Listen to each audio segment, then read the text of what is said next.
Good morning, everyone. Welcome, welcome, welcome. Thank you so much for being here. We are so excited about this morning. We have a great webinar in store for you. You're already warmed up. We've shared some things about ourselves. We know each other a little bit better. And now we are going to get into the nuts and bolts of what this is all about. I would like to formally welcome my director, Jean Law, who is on with us this morning. She is the Director 1 of Division of Accountability, Support, and Monitoring, which houses our Career Technical Education Unit here at the Los Angeles County Office of Education. So I want to welcome Jean, and Jean's on the line. Jean, why don't you share some words?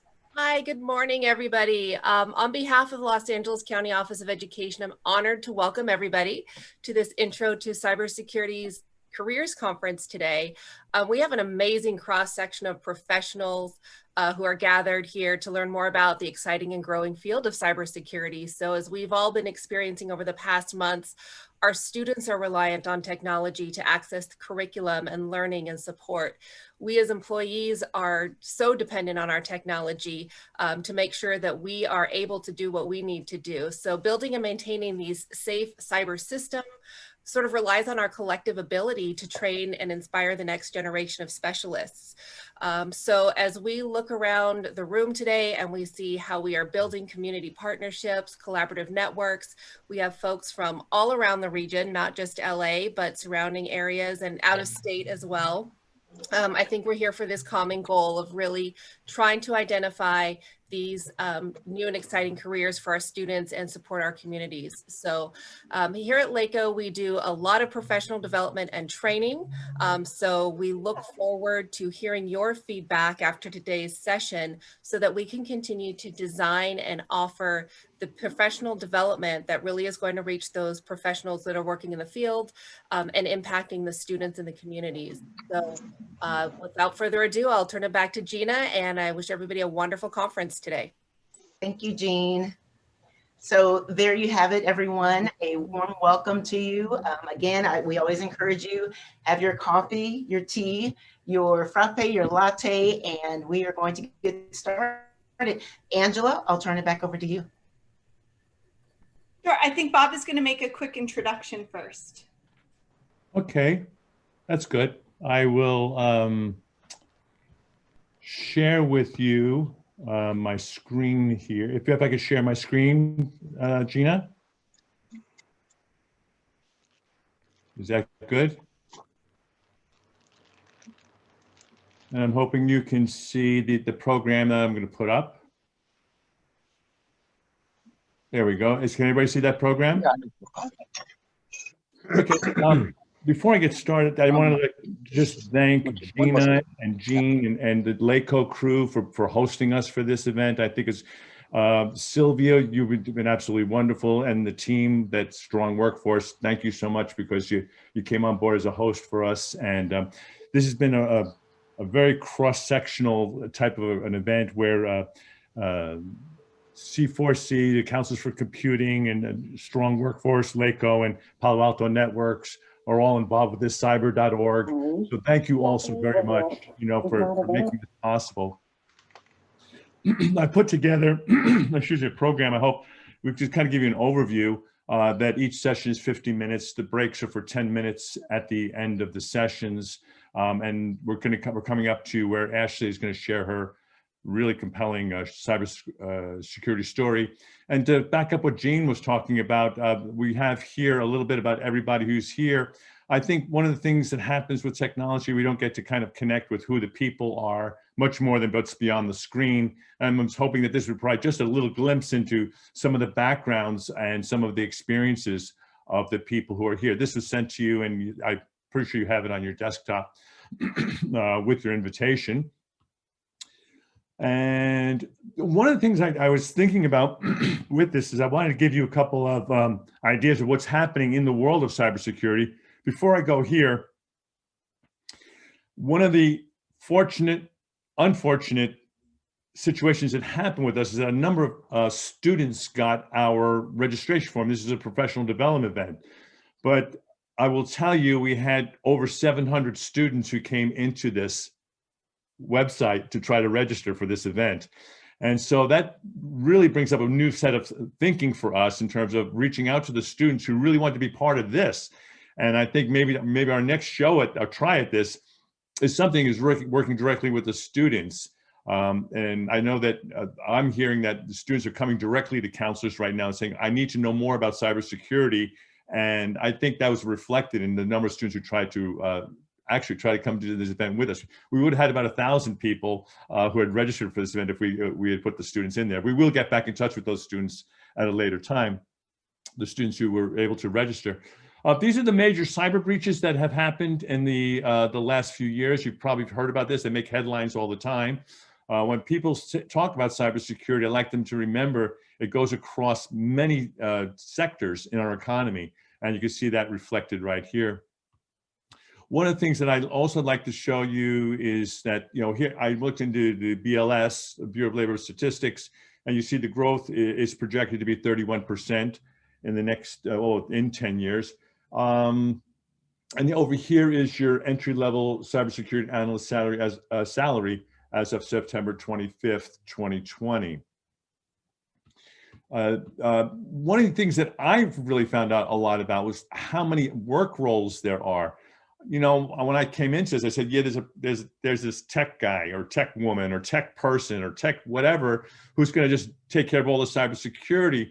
And then I looked at this and I said, oh, I guess I might have had this a little bit on the wrong side. There's so many different, and there are more than these. These are just 9 of the possible work roles that you may be hearing about in the future.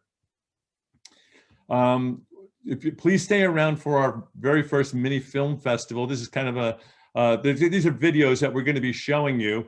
So these are the 3 that we're going to do later on in about 11:30 or so. I think you're going to find these very interesting and a lot of fun and very much worth sharing. I mentioned before our sponsors, and here's all our sponsors, and I just can't tell you, we really sincerely could not have done this without their support. And this final slide is a thank you to all the presenters and the moderators and the people who all are contributed. There are more people than this. I wish I could have put more on this, but for right now, these are the people who we've been primarily in contact with who have helped us put this together. So it's been a wonderful piece of work to put this together. This is National Cybersecurity Careers Awareness Week, by the way. And I put that in the chat. And if you want to see some of the resources that were available during this week, and it'll be coming around next year, I put that into the chat room. I purposely helped to put this into this week because this is the week where we are focusing on cybersecurity careers across the country. So with that, I'm going to stop share. And I think I move over to Angela. Can you help me? Where am I going to? I can take it from here, Bob. Okay, you got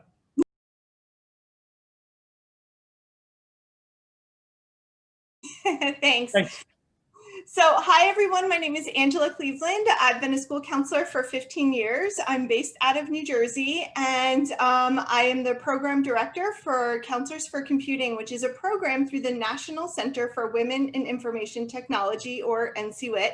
NCWIT is a national nonprofit that is broken up into different alliances that we all have a shared mission to broaden participation in computing and to include more of the students who are underrepresented in the industry. So even though we have the name women in NCWIT, it's really about all of those different groups that we want to engage so that we have more diversity and inclusion in this industry. As Bob shared out, this is a growing field. We need cybersecurity professionals in every single industry. And one of the things that we do as educators is we look at labor market trends and what's happening in our world so that we can prepare our students for sustainable careers of the future. If we are not looking at those labor market trends, then we may not be preparing our students adequately. We may be preparing them for careers of the past. I think about, back when I was in school, in elementary school, and how, we switched from like in our household, from rotary phones to the touch tone phones. Like, I just think about that evolution of the phone.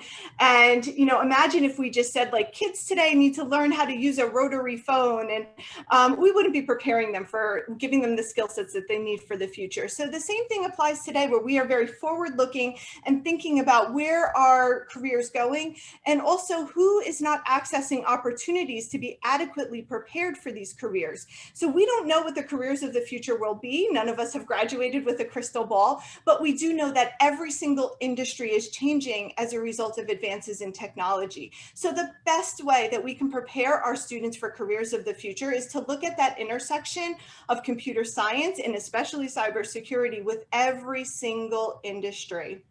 So I reflect on my role as a counselor, and I know, there are many people who are in different roles, advising roles in education here, beyond school counselors. We're so happy to have you here, and to be united in this mission to engage more students. And I oftentimes think about how, we tell our students, if you can dream it, you can be it. You can be anything you want to be. And that is only true if we are giving them the tools and information and the educational opportunities to explore. And computer science and cybersecurity is part of that conversation. So with that, I am going to turn things over to our keynote speaker.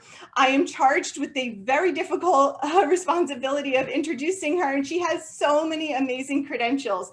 So Ashley Richardson is an experienced cybersecurity professional. She currently works for Palo Alto Networks as a Cortex systems engineer. She's also an adjunct professor at American River College in Sacramento, and she's also a U.S. Army veteran. So we have two things happening this week, where we have Veterans Day and also our Cybersecurity Careers Awareness Week. So we are so excited for Ashley to be here with us. We are so grateful for her service to our nation and helping us to understand more about her pathway into cybersecurity. And with that, I'm going to turn it over to Ashley.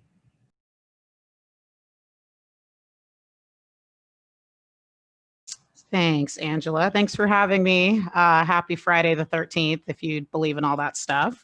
Yeah, no, I'm super excited to be here. I feel like everything's kind of come full circle, because being a community college grad myself, working for Palo Alto, getting to go back and actually start teaching, it's like, wow, if you told like 13-year-old me that I'd be doing all these things, I wouldn't have believed you. So yeah, thanks for having me. Oh, thanks, Tommy, for the hooah. Go Army, beat Navy. So I guess I'll just kind of start off by giving you guys a little bit more detail into my actual background. I took a very non-traditional path to get here. Like, I had an English degree. I have a music performance degree, but I'm in cybersecurity. So like, how the heck did that happen? So I grew up in Sacramento area, working class family, went to public school. I was a typical ADHD kid. I was always bored. I was always messing with stuff I shouldn't have been touching. Always got in trouble for messing with the classroom computer because I just thought they were so interesting. But being a kid in the 90s, like, a computer was very much a luxury. So if you didn't have that, how would you know like that was going to be the way of the future, And so I've always been like a gamer, and my dad got me a Nintendo for my 3rd birthday. And just like ever since then, the rest is history. But even as an adult, sorry, I have to make sure my dog doesn't bark at us. Even as an adult, I still found myself kind of like searching, I guess. Even the first time in community college, I was like, I still don't know what I want to do. So I guess I'll just get all these degrees and random things and see what kind of fits. But the Army kind of is like what showed me that direction, I guess. I started off as a musician in the Army. I was a trumpet player, so that was kind of cool. But within the military, you get access to like additional duties and stuff. So I got to be the S6, which if you're from the military, that's commo. And the rest is kind of history, because I figured out that was like way more fun. And it's like, wow, I get to touch computers and I get paid for it. Like, what is this? Like, this is sorcery or something. Like, I can't believe this is happening. So I retrained in the military and I got some certifications. And meanwhile, I was also at UC Berkeley because I was a reservist. So I was at Cal, I was studying English. I wasn't super happy. I wanted to do something different. So I got my Security Plus certification and then, help desk and kind of went from there. But like, cybersecurity is one of those fields where it's like you could have a degree in literally anything and still find a use to be in cyber. And that's something that I always tell my students. I have legal students. I've had nursing students take my classes just because they now understand that like cybersecurity is key for everything that you do. We all use social media, we all bank, we all, a lot of us have kids, they get on the internet, they play games, like you want to know who they're talking to, like what they're doing. It touches every piece of life. Like we can't get away from it anymore. So you guys being here and being counselors and trying to understand how to guide students to this path is fantastic, because I can tell you when I sat in my high school counselor's office in 2003 and said, I want to work on computers and I want to be a hacker for a living, she looked at me like I was crazy. So first of all, women don't do computers, which is a pretty common one that I heard, or you can't make money with a computer. Like that's not a thing. You'll never be able to do that. And so here we are in 2020 and my, how the tables have turned.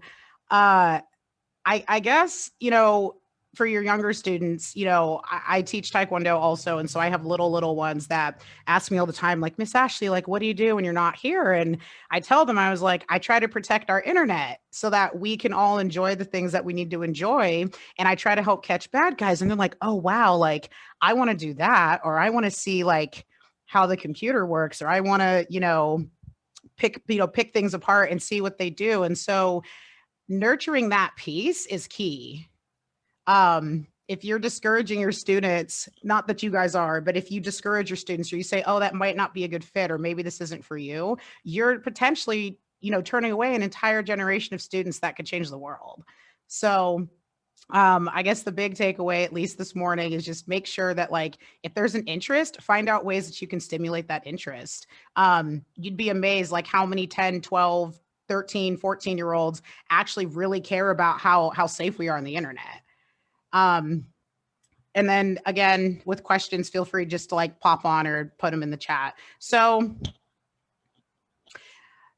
the thing that's interesting about this whole thing is that how I got to Palo Alto Networks in the first place. I was working help desk. Sorry, my headset is being like really difficult. I was working the help desk. I was working, typical IT jobs. It was kind of cool. I was making okay money, but I wanted more. And I was working in a security operations center in Sacramento. And one of my friends who was my mentor in the Army, we actually worked together there. And he told me to go check out this training class from this cool company, Palo Alto Networks. And I'm like, what the heck is Palo Alto Networks? Like, I didn't even know. So I go to the training class and it's super cool. It was specifically for vets. They made it so that we got some access to like career options, resumes. We got to meet with directors of different departments. And it was that moment where I realized, I'm like, oh, you can be an accountant and work in cybersecurity. You can be an English major and work in cybersecurity because communication is important. Money is important. Like, you don't necessarily have to be a computer scientist to be in this field. So I took the class. I actually got hired out of the class and I've been there like almost, 3 years at this point. So, I still laugh about it because every day I wake up, I'm like, am I going to be fired today? Like, I just think that like, it's too good to be true. And there's going to be nothing left to show for all this, but yet here I am still. Yeah, so that's kind of like the big thing is just like give your students a chance. The most unsuspecting students, or the students that you would think that probably wouldn't be a good fit, are probably the best fit. Like I said, I was a horrible K through 12 student. Like, I almost didn't graduate high school because I had like a lot going on. My mom's a felon, unfortunately. Like, my home life was crazy. And so if you have access to a lot of kids like that, they're some of the best ones that would excel in this field. It's a pathway to go back and be able to help their community. It's a pathway to help their families. It's a pathway to get out of a bad situation and be able to break that cycle. Like, all of that stuff matters. And so especially your underrepresented students, especially your students that don't think that they have a fit, like make sure those are the ones that you are specifically talking to about this industry. I'm kind of a weirdo and I love cybersecurity because everyone's kind of a weirdo in cybersecurity and everyone gets to be themselves. And so like that alone made me want to be in this industry. If you're not, everyone's got their own thing. Everyone's got their own kind of, flavor of them. And so I've been able to really excel and just be myself. And that's helped a lot. I see a question here. So I think boot camps are helpful. So the question is, what is your take on boot camps? They are getting to be very popular. Are they a good pathway? It depends. And I say that because some will come with certifications, which certifications are the fastest way in. But it also depends if it's just like here's some theory and here's kind of like, splash the surface, get your feet wet, but there's nothing in depth. It can be a good way to expose yourself to cybersecurity, but it may not necessarily be the end all to beat all. Practice, conferences, certifications, even just building a home lab, like all of that stuff matters for cybersecurity. You can probably hear my server running in the background while we sit here. What other questions can I answer? Happy to elaborate on anything. Sure. So Ashley, I would love to hear more about what your daily work life is like. Like just kind of walk us through your day. Sure. So I've been work from home for 3 years, so I'm really spoiled about not having to commute now, which is another thing that's great about tech companies. Most of them are remote. But on any given day, usually meetings, but I spend a lot of time talking to customers about how to improve their cybersecurity posture. And that could be anything from automating their security operations center all the way to making sure they have proper protection on just like their endpoint devices. There's also other cool stuff in there. Like I run the Veterans Network at work. So I also run that. I help with like the curriculum development for some of the other teams. I also, gosh, what else do I do? There's so many things now. I'm also like our subject matter expert for one of our products. So like it could be like all encompassing all these things. But I do get to do a lot of technical. I get to do a lot of hands-on. I don't have to do any programming, which I don't like programming that much. I could barely print Hello World. Like that was a goal this year. So it's kind of nice that I can rely on the communication piece or even just the big picture planning piece and still be able to do my job effectively, which again, I have an English degree, not really a programmer. So it's kind of nice. Good morning, Ashley. My name is Janet. Thank you for your service. I have a couple of questions. I have a couple of individuals who are interested in cybersecurity. They're high school graduates. They're not really interested in attending college. So I wanted to know, is there a program that they can participate in and get the certification so that they can enter into the field? Yeah, there's a lot of really good free resources out there. And I feel like more and more organizations are working really hard to start creating a lot of different options for things like that. Now, I just sent a link in the chat. So this website is called Cybrary. They're great. They have like industry professionals helping develop curriculum. They have training programs. Like they have all like, you can get certificates and things like that. And you can do certification prep. So that's one way. That's actually how I got my Sec Plus was through Cybrary. So I just studied and then I went and took it and I got it. So that's one method. The other method would be, at least from my perspective, the military is like hurting for people who have an aptitude for computer science and cybersecurity. The Army did pay for my first wave of certifications. The Army did pay for my additional training and higher level stuff. But if you ask me, I would say look at the Air Force or the Navy if you're smart. I'm paying for being a member of the ground forces for the last 15 years. So so the military is probably the fastest way. I know quite a few people that come straight out of the military and they're walking into like $80,000-$90,000 a year jobs because they've been doing cyber or like IT in the military. So if college isn't for them, 6 months training, you're already job ready and you can go out and just and work. So Okay, so they're not interested in the military. That's fair. Okay, so they're not interested in the military. So if they were to go through this library, will they be able to enter into a career from there? Yeah, there's career training paths like tied in with it too. So Okay, yeah, so there's entire programs. If you get a chance, like I would just sign up for a free account and poke around. They have like SOC analysts, they have pen tester, they have just like a network defense specialist. They have kind of all these different like pathways because there's so many different ways to work in this field. I know you said they're not interested in college, but I always have to pitch it is Western Governors University because it's all tied to certifications. It's not a formal classroom setting where like you have to sit there and listen to a lecture. It's self-paced and you take a class, you take a cert, and then you're done with the class. Like it's a little bit less traditional, I guess, from like a college standpoint. And I actually went through their bachelor's program. I got through in like a year, like the whole thing in a year, because I just kept taking certs. So there's there as well. This is Michelle from Los Angeles. Well, we're all in Los Angeles from Westchester.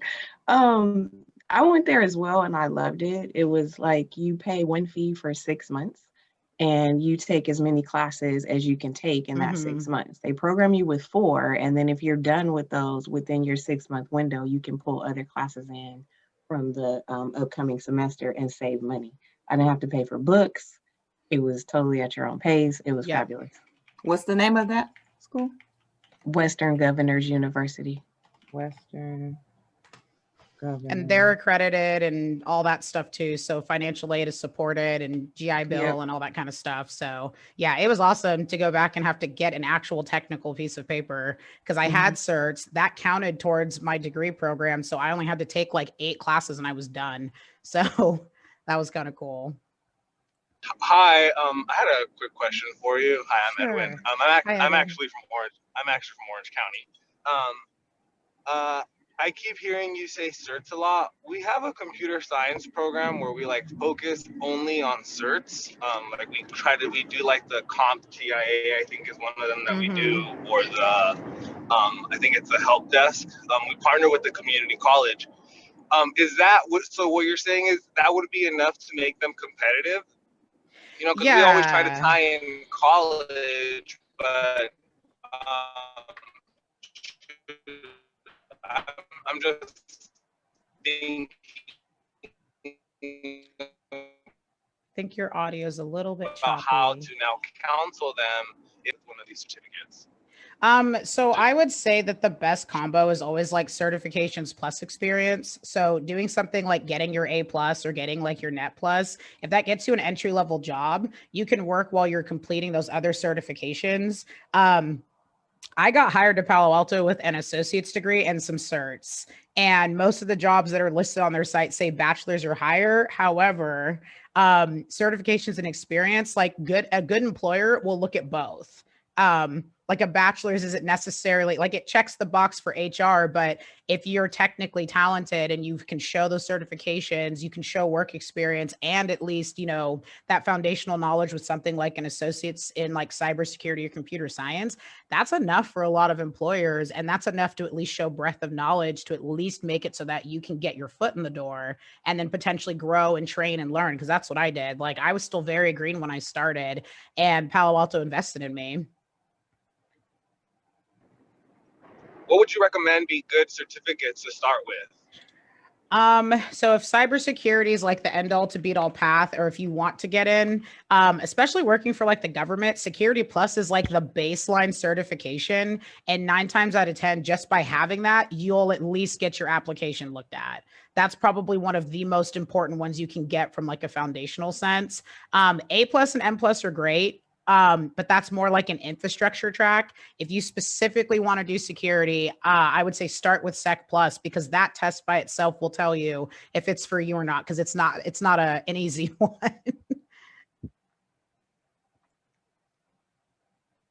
I hope that answered your question. Yeah, it did. Thank you. You're welcome. I see so much stuff like popping up. I have a question. Sure. My name is UJ, and about a year ago, I found a few paid cybersecurity apprenticeships in Orange County and LA.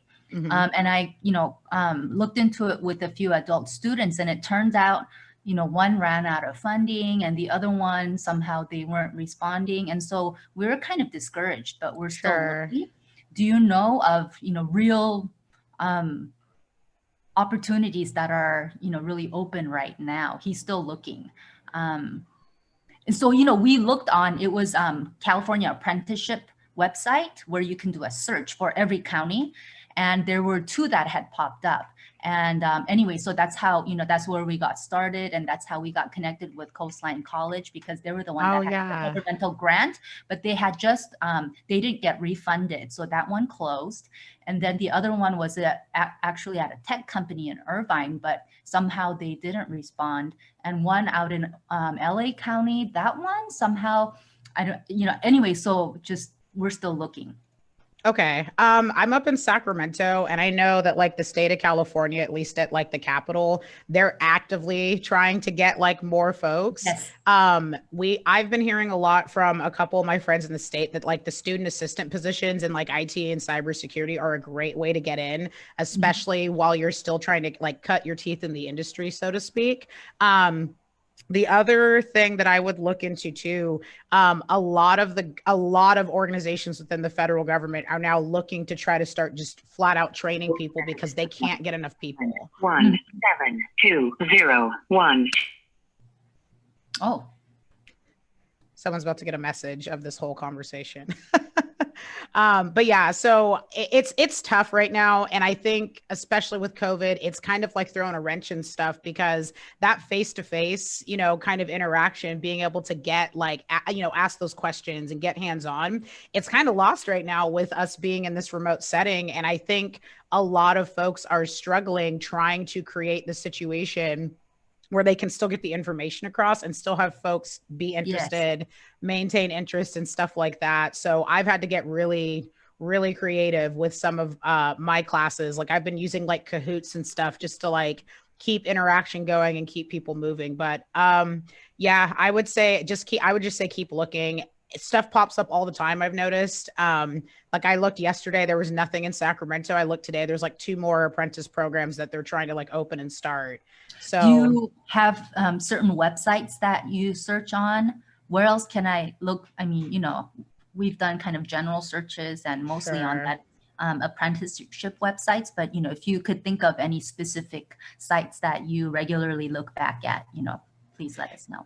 Yeah, let me write that down so I'll make sure to send that back out. I'm trying to think off the top of my head, and I have like, thousands of bookmarks, so I'll have to look through, but let me see what I can find for you. Yeah, so for Orange County, California, or also Los Angeles County, kind of South Los Angeles County on the border of Orange County. Sure. Yes. And Los Angeles County. Yes. Cool. There's a question I specifically want to answer. So someone's a neighbor over in West Contra Costa County, and you mentioned that you have a lot of students with a similar background. What messaging, classes, and support would help more students break into this field from my perspective? How can we expose them without them having to go to the military for exposure? Great question, because I'm upset that that's one of the only few options to get training in this field, but I think there's ways that we can be creative. The big one, especially to like loop in like teenage boys, I always remind them like, oh yeah, if you're like playing a video game, like what are you going to do if it gets hacked and you can't play it? I always try to tie it back to something that's relatable. So for kids, social media is relatable. Video games are relatable. I always try to focus on like digital privacy and stuff like that. That's also relatable. Palo Alto Networks actually has some great, like there's a cybersecurity career guide, and it goes through so many different people's backgrounds and how they got into the field, as well as tons of training resources, free information, like all that kind of stuff. Angela, if you sync up with me after, I'll see if I can get you guys a free digital copy of that to share so that you can help with messaging for all your students. Thanks, Ashley. Definitely.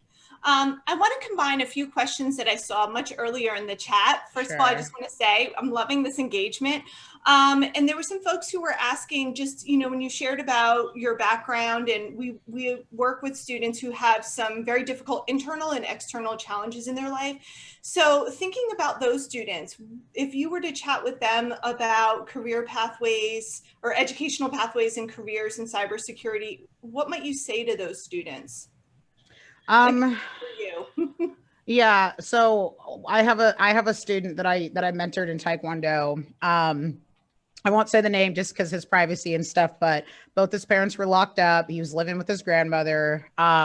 He was failing his freshman year of high school. And when he came to the Taekwondo school, he was also one of the only other Black faces, because I used to live in Lodi. And if you've ever been there, it is not the most diverse place. So, you know, I sat him down and I was like, hey, like, you're super smart. Like, you know, what's going on? And you know, he told me, he's like, well, none of this matters. Like, school doesn't matter. It's not going to change. It's not going to change my future. And I said, well, that's not true. I mean, I live here in Lodi. And he's like, well, what do you mean? And so I explained to him like my background and like kind of what happened and how I got to this point. And I told him, I was like, do you want to be able to change your life for you and your family? Do you want to be able to go home and know that like things, it's going to be safe for you and you'll be able to help inspire those around you to do good and not end up in jail? Because if you're hanging out, you know, I basically did the whole rundown, like if you're hanging out with the wrong people, yada, yada, yada, you know, the same thing that I'm sure we've all said to teenagers at some point in our lives. And, you know, I made it seem really real for him. I even like, I took him to Palo Alto and let him like walk around and get to see how nice the office was. And for a lot of these kids, they've never been out of their own neighborhoods. They don't even know like that any of this stuff exists. And so field trips and like community partnerships with like big organizations are a great way to do that, because exposure alone and just showing them it's like, it could be different, like 30 minutes away, this is a completely different experience for you. That can be life-changing. That's what did it for me. My dad actually works for PG&E, and my uncle was a programmer for PG&E, and I didn't know this until much later when I was older. So my uncle, because I was getting in trouble, I had to go stay, and he took me to work with him, and he's like, do you want to see what I do all day? I'm like, sure. So he took me in the room, and there's all these servers and computers, and I wanted to like touch everything, and he's like, don't. And I'm like, but I really want to. But exposure like that's what opened my eyes. I'm like, no, this is much better than be like getting in trouble and never being able to do anything and always getting yelled at by my parents. So exposure is half the battle. Take them somewhere different. Take them somewhere that, you know, showcases technology or showcases like how they could build a career into this field. Because if they don't know it's possible, how are they going to think that that's even an option for them? Hey, Ashley, so there's a question in the chat that is a really good. What are some of the entry-level positions, the titles that you can just share out for all of us, you know, as we guide our students to consider the names, those title positions, those entry level? So the big one that I always recommend is a SOC analyst. So a security operations analyst, you're looking at logs, you're looking through tools. It's usually like in tiers. So there's always like a tier 1, tier 2, tier 3. And I always recommend this position because even if you're new to cybersecurity, the idea that you can look at logs and start to correlate that behavior and do this analysis piece, they can't find enough people for these jobs. And the burnout rate is unfortunately kind of high because you spend, you know, a year looking at nothing but alerts, but you learn a lot. And I feel like every company that I've looked at in like the Sacramento area, just to get a feel for it, they're all like SOC analyst, entry level, willing to train if you have at least security plus. And a lot of SOC analyst positions start like in the 75 to like 90K range, depending on the size of the company. What is SOC again? Security Operations Center analyst. Operations Center. Thank you. Yeah, Ashley? you're welcome. Yeah. Just wondering, there's so many great, you know, resources and info coming here, and I'm trying to take notes as much as I can, but is somebody officially taking notes, and will we be able to get kind of typed up notes of all this stuff? Or should I be taking notes madly continually? I'll answer that question. Thank you for that. You will receive a copy of this recording, which has the chat, but I also encourage you for real time to be taking notes as well. I've got my stickums here and I'm jotting things down. I've gone through a few of them. So yes. Okay, great. Yeah, so I would say, oh, sorry, go ahead. I was just going to say SOC analyst and then junior pen tester is the other one. Yeah, so I just dropped in the chat. I think so many people think of cybersecurity as just one career, but there are so many different careers. And I love this resource from cyber.org that has all of these different career profiles that you can take a look at and see what degrees may or may not be required, if it's a certification, what the median salary is, and lots of other information. It's just really laid out very clearly. So this is a great resource. And Ashley, you've referenced a couple of titles of positions, and one of the ones as a counselor, I had a student who was constantly finding workarounds for our system, and she just wanted to communicate with students, and but it was often at inappropriate times, like in the middle of science class. We had to keep like shutting everything down. Like we had, our IT department getting paid a lot of money, like was just trying to figure out like how do we block her from all these things, and she just kept finding new ways to communicate with her peers during class time. And one of the things she did is she had a shared document of science notes that had science notes on there, but she was writing on the bottom in white font. And then the kids would just highlight it and then they could see messages. But we as adults, like it was right in front of us, but invisible. And she was getting in a lot of trouble. And so I just looked at her and I thought, you know what? She's not being malicious. She's being curious. And she looked at this as a puzzle to solve. So I often think about her. And by the way, she was 10 years old. And I thought, if I don't pair her up with a mentor, she can go down like a path where people are not understanding what her intentions are. So Ashley, when I think about that student, like the job that comes to mind is a pen tester. So can you describe what a pen tester does? Yeah, so let's go back in time for a second. So early 90s, internet was nothing but like Wild West chat rooms and just craziness, right? And so a lot of businesses were like, oh, cool, everyone's on the internet. This is great. But then people like me who were like, oh, but I wonder what happens if they started finding ways to get around like security controls and stuff like that. And so companies eventually figured out, well, hey, if we hire these people that are like breaking into our systems and we pay them to show us how to defend it, that's better than us getting hacked all the time. So a pen tester, you're literally an ethical hacker. So you get paid pretty good money to go around and just break into people's stuff, and they ask you to do it because they need to know how to defend themselves. And this can be in a myriad of ways. Like when I did, I would do a pen test with my mentor because he got contracted out. He's like, hey, want to help? So I would do the physical piece. So I was going around like checking the doors, and I had lock picks out, and like I was trying to see if I could bypass physical security controls, and he would see if he could bypass like the network security controls. So that's literally what it means to be a pen tester. You get paid to hack into stuff and break stuff. And then you write this super nice polished report and you terrify the CISO or the chief technical officer because they're like, what do you mean that you got in through like my iPad being on the Wi-Fi? Like, I can't believe that. And then they'll usually make these adjustments for their security controls. And so it can look like a variety of ways. I ran a pen test one time for a friend's company, and I was sitting here in my apartment in Sacramento, and I set up like a Pringles can antenna, and I was able to set up a shot from where his office was on the other side of Midtown, and I could hit all his stuff, and he was freaking out because he's like, you're like 3 miles away. How did you figure that out? I was like, physics? Like, I don't... So there's a lot, it really challenges the way that you have to think about stuff. So you think about a security control, like I know like for my apartment, I have a gate, that I got to show I have to beep in with my key fob. I already went down there because I was able to clone my key fob. I was like, I can clone this, which means anyone can clone this if it gets found. And so they're already updating this fob system now at my apartment because I was like, I can't have this. Like, this is too easy.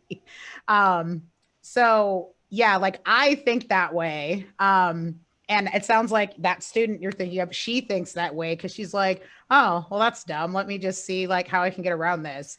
If you ever want to know if you have good security, put a control in place and see how long it takes your kids to get past it. Like, honestly, like I feel like we could just hire everyone's kid as like a security auditor, and they could just get around every control and help you find out if like it's, you know, on point or not. I love that. Ashley, can you speak to social engineering? Very well, actually. So I go to DEF CON every year. And again, cybersecurity, the hacker community, whatever you want to call it, like it's still not super diverse. Like it's getting better, but I still stick out like a sore thumb. And so I was doing a capture the flag one year. And DEF CON has tons of conferences and contests and things like that. And so you never know who's playing. So I was wearing like a super cute, like a little Star Wars dress that had a cute little bow in my hair. And I was going around and I was like, oh, what are you doing? And I would see who was working on the puzzles, and I would just pretend I didn't know anything because you're like, oh, this cute girl's here. And then they would just give me answers and not realize that they were giving me answers.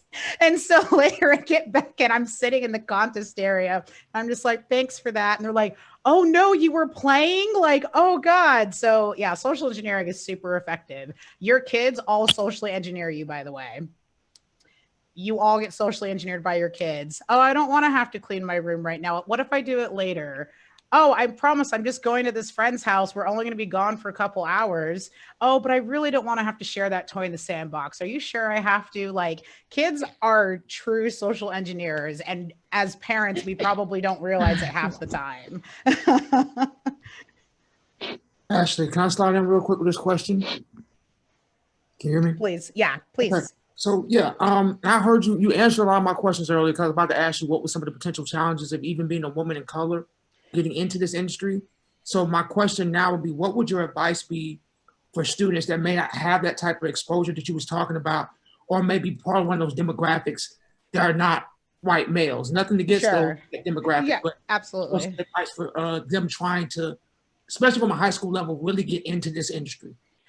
Well, it's interesting, right? Because a lot of companies are taking that extra time to now want to invest in a diverse workforce. I mean, think about how we solve problems. If you have an entire room of everyone who's exactly the same, thinking about a problem the same way, and you can't come up with a solution, you'll never solve the problem. So more companies are looking to like create pipeline for women and kids of color and underrepresented groups, which is awesome. Like even 10 years ago, this wasn't even a thing. So there's a lot of programs like that. Look at vendors, like big vendors like Palo Alto or like Cisco and places like that. They are almost always like actively engaged in trying to help diversify the industry. And getting work under a vendor is a good way to get high level and good exposure. So then if you decide you want to pivot to like a more private company later, like if I really wanted to, I could probably go work for Google right now because I've worked at Apple, Palo Alto, Asus, and like one of the national lab systems. But part of it was just kind of putting myself out there. I've gotten a lot of no's in my life, like a lot of no's, and I've applied for stuff that I was more than qualified for, and they were just like, oh no, someone else is a better fit, or I wouldn't even get a call back. So a lot of it is just trial and error.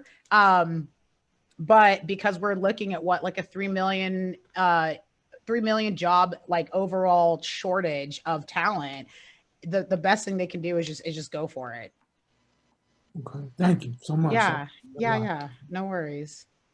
I think we have like a minute left. I'll go ahead and throw my email in the chat, and please feel free, connect with me on LinkedIn. Feel free to send any other questions. I'm always happy to answer. And yeah, I just appreciate that like you guys are invested in the future and trying to change things for the better for everyone. Well, thank you so much, Ashley. Okay, so welcome back, everyone. We're going to get ready to start our panel discussion. And Shirley, I believe you will be screen sharing the slides. Okay, I wasn't aware I was going to do the whole slide. So give me a second. Do you want to start off? You can turn it back over to me, and then I will move them. Butterfly, yay! If you can run the slides and then just flip it when it's time for what she's going to share. Butterfly, butterfly. Okay, I will do that. Butterfly, flap, flap. Okay. Butterfly.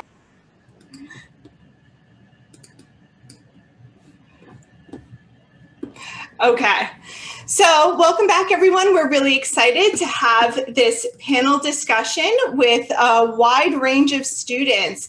We're going to move through this presentation pretty quickly, and everybody on our panel is going to have 5 minutes to share out. So please drop your questions in the chat. And then at the end, we're going to have a Q&A section. So our first presenter, our first panelist is Abby. Abby is an elementary school student and clearly a fan of building. And Shirley, do you want me to turn it over to you? Sure. All right. So I love that our keynote speaker is talking about Taekwondo because Abby is a senior blue belt in Taekwondo. Yay! So Stripes, more. and she loves to do science experiments. So she's always doing something in the backyard or in the bathroom With my friends. with her friends. She's gotten her friends into it. She loves robots and making videos. And one recent thing that we started to do during all this pandemic stuff and just a few weeks ago was starting to raise butterflies. We started seeing caterpillars on one of our milkweed plants. And so we really got into butterflies and started studying the butterfly life cycle. Butterflies! Do you want to say anything? Butterflies, cute. So we're going to Wing, share out butterfly here wings. some code that she wrote in Scratch. Butterfly, flap, So. flap. All right, so how do you make it run? You push the green flag. Okay. Click and it starts out as a larvae. And as it changes from saying, it is hatching. From a cute picture, out comes baby caterpillar. And here's the caterpillars. He's engaging now. Oh, he's a chrysalis. Now he is a hard shell. Few days after, it gets see-through, and then the butterfly starts to hatch out and fly. And after one day, after its wings have set and dried, it starts flying away. I just want to pause. Do you want to screen share so we can see? Oh, or did it not? Oh, sorry. Yes, I thought I had screen shared. Let's do that again. Okay. I can see it. You can't see it? We can see it. Yeah, you're on Yeah, Scratch, right? I can see it too. Okay. I was able to see it too. All right. That's So, fun. what did you do? We use a lot of weight, so it wouldn't go like super quick, like as quick as my hand just went. So we started with click start. Then we added like a speed thing, speed. What's that? And What's this one? Just go to X, Y. What is that? No. Coordinates, there it is. And there is where it turns to an egg. It waits 4 seconds as an egg. As it waits, it looks like the egg is hatching, squiggling out. Very cute. Wait 2 seconds with that egg hatching. It moves 5 steps. And then it waits 5 seconds. 1, 2, 3, 4, 5. Then, wait, am I saying this right? 5 seconds it waits. Oh, yeah, I already said that. So, then switches to caterpillars. And the caterpillars stay there for 3 whole seconds. Then they take 20 steps forward. Ah! So after that is it switches to a J where they have a silk butt on the ceiling. What? Okay. So then it waits 3 seconds, then a J, and switches to a chrysalis. Waits 5 seconds as chrysalis. Then it turns see-through. In the butterfly, you can see the butterfly's wings. Comes up. Then it waits 3 seconds and starts to hatch out of it. As it hatches out of it, the butterfly is there for 6 seconds, and it glides to the next known coordinates.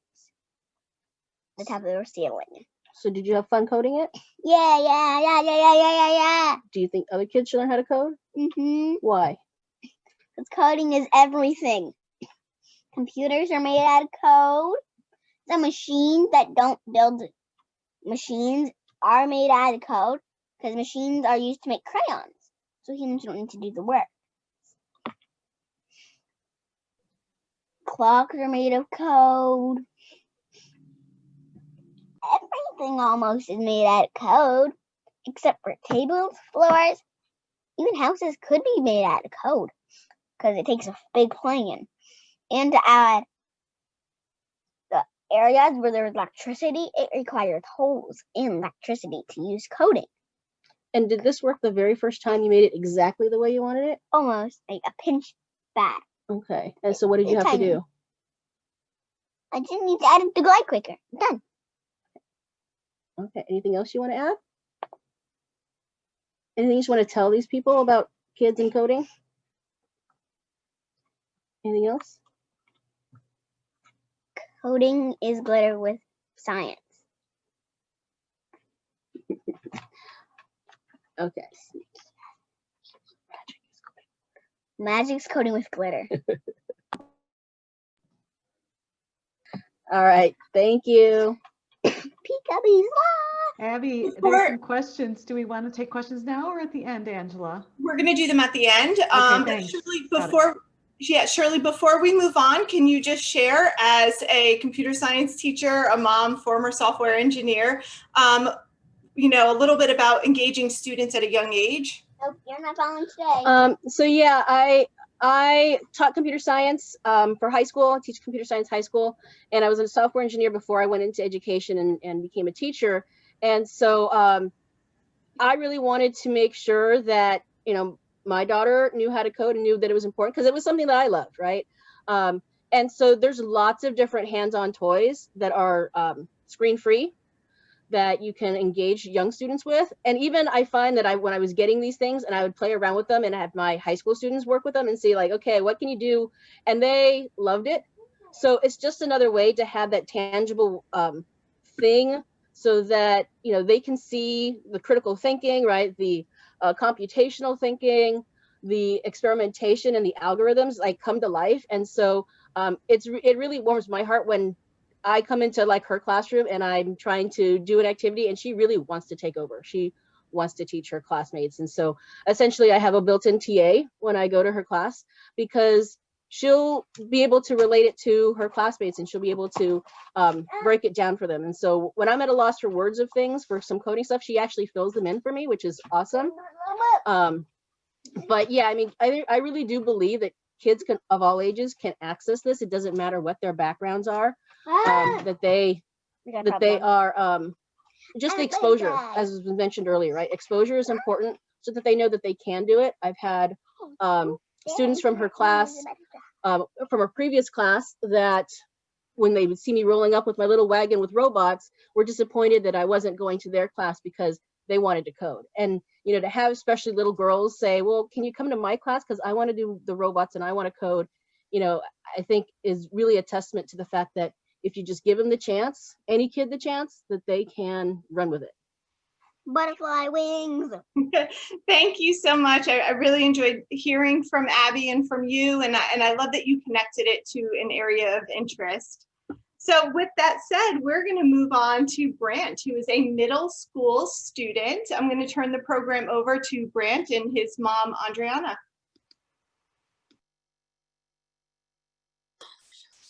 Hi, and good morning, everyone. My name is Andriana Murphy. I am a counselor in San Diego Unified. I have my own student here, Brant Murphy.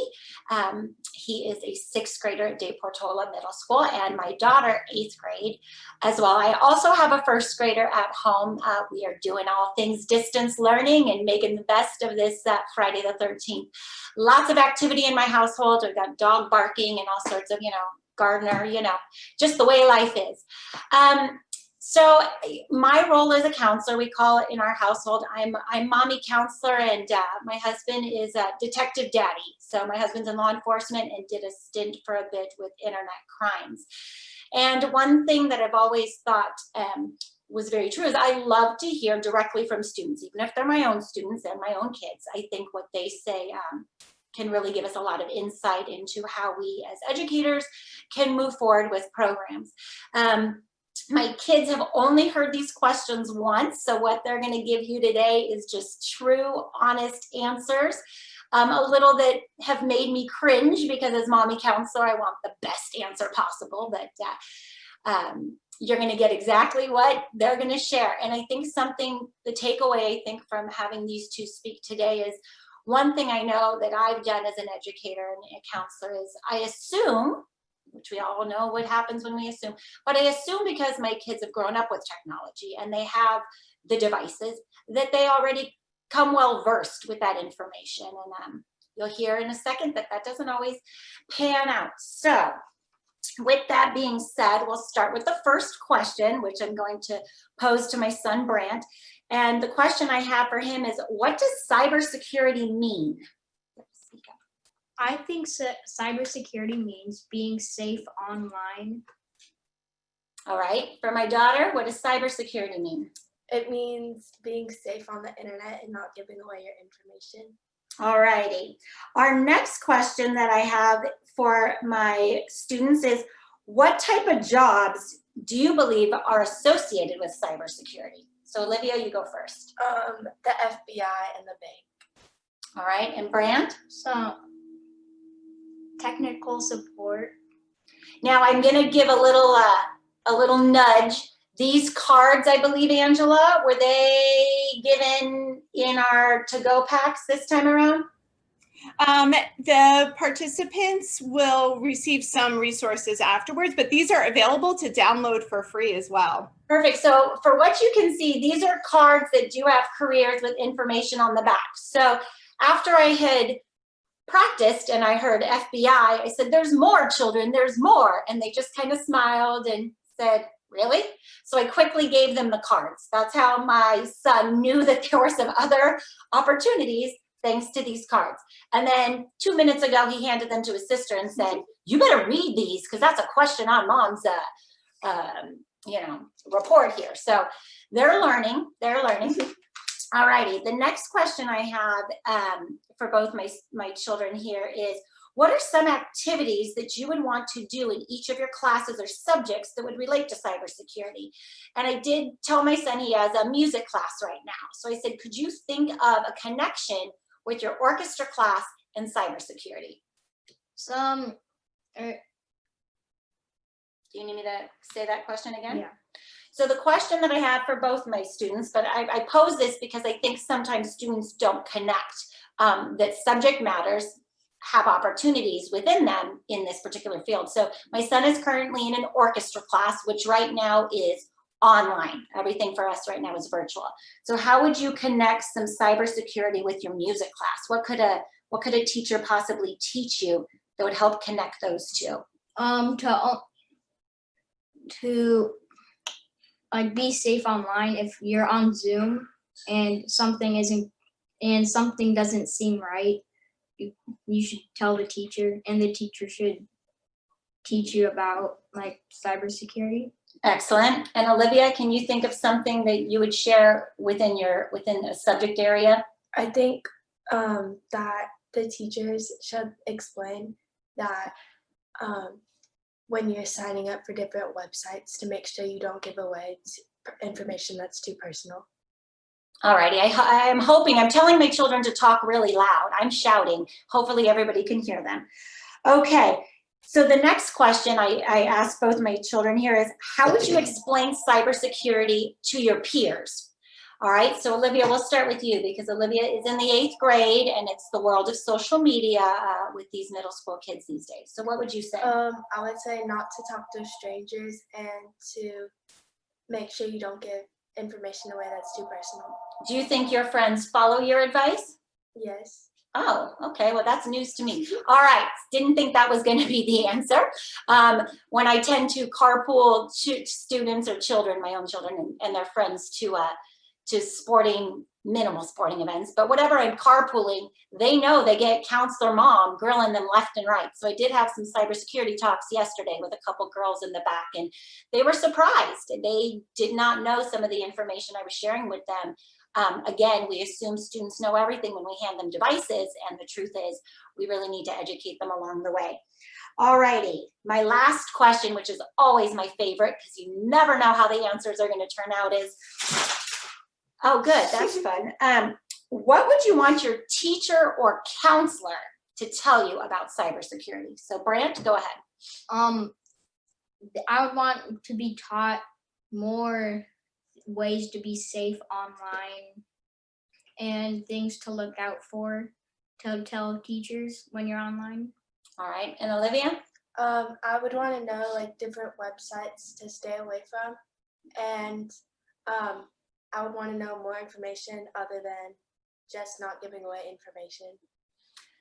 And so with that, I think you got some raw, honest answers.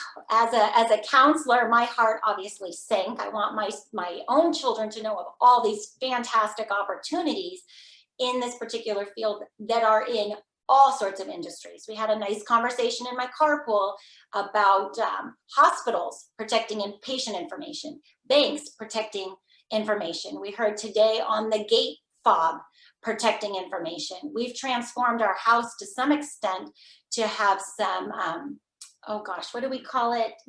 With the heater that's set up and all the a smart home. And you think, oh, well, that's got to be easy. I've got cameras and I can touch everything on my iPhone. And I think there's still a disconnect of the risks that come with that. I see some questions in the chat. Well, first one says, for my daughter, if she has aspiration to go into law enforcement, maybe in the cybersecurity field. And she's done a tour there. Do you want to share what you were interested in the last time we went? I have been interested in being a dispatcher.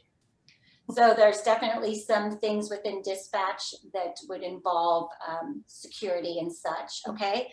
And then there's a question here from Brant is, what's the best tip you would give your friends about being safe online? Usually when I'm playing games with my friends and there's other people online that we don't know and they're talking, we switch the settings so then we don't talk to other people. And if we can't, we just ignore we don't talk to anyone and we don't give away any information when we're talking. And so with that being said, I hope that was a glimpse of what just your average middle school student knows or doesn't know in this case about you know, our cybersecurity. And clearly the need is here, the need is there, even with two parents in careers that do a lot of promotion, we still have a ton of outreach to do. So thank you so much for having us. Thank you so much, Murphy family. And what I really love is that, you know, you're emphasizing that teaching these skill sets about digital citizenship and also teaching about career opportunities in cybersecurity don't need to be done in isolation. And our students are looking for this information. So with that said, I'm going to turn things over to Sarika, who is a high school student. Hello, my name is Sarika. I'm a junior in high school and I go to Del Norte High School, which is in San Diego, California. So a little bit about me. Yeah, I'm a junior. Just for fun, I play the piano. I've been playing since I was 6 years old, and I play on my school's field hockey team for the past 2 years. And I'm pretty much interested in everything technology related. So I guess my history with cybersecurity really starts when I was in 7th grade and I saw a flyer on the side of my school building and it said like, sign up for Cyber Patriot. So I just put my name down. I didn't really know what it was about. And then I went to the information meeting and my school is part of a group called Cyber Aegis. So they're like a competitive Cyber Patriot team. And I was really like interested by what they offered. So I just signed up and I've been doing it for like the past 4 years. And this led me to, my coach encouraged me to apply for the AIC for NCWIT. And I got the award my freshman year of high school. And then while I was at the award ceremony, I met a leader of UCSD Create because I'm from San Diego. And she was talking to me there at the ceremony about starting my own program if I was interested. And I didn't really think about it, but like about a year later, I just came back to the idea and I was really interested in starting my own program. So I started my own boot camp called Cyber Heroes San Diego, but really it wasn't just limited to San Diego because we offered it online due to COVID. And then I ended up doing a few extra stuff with Cyber Patriot. I got my CompTIA certification and I was my team captain this last year and we placed 20th place nationally. I think the most rewarding experience for me was seeing like the 50 plus girls who came to my camp, and they were all from grades 4 to grade 6, so relatively young. So they were getting a pretty early exposure to cybersecurity, and I think it was really interesting to see how much they didn't know and how much we were able to teach them just about being safe online in general. And so what we really did is I have been doing like app development. My parents taught it to me when I was very young. So I wanted to combine that. So what we did is we taught them how to make like cybersecurity quiz games over the course of the week. And yeah, so. Thank you. Thank you so much, Sarika.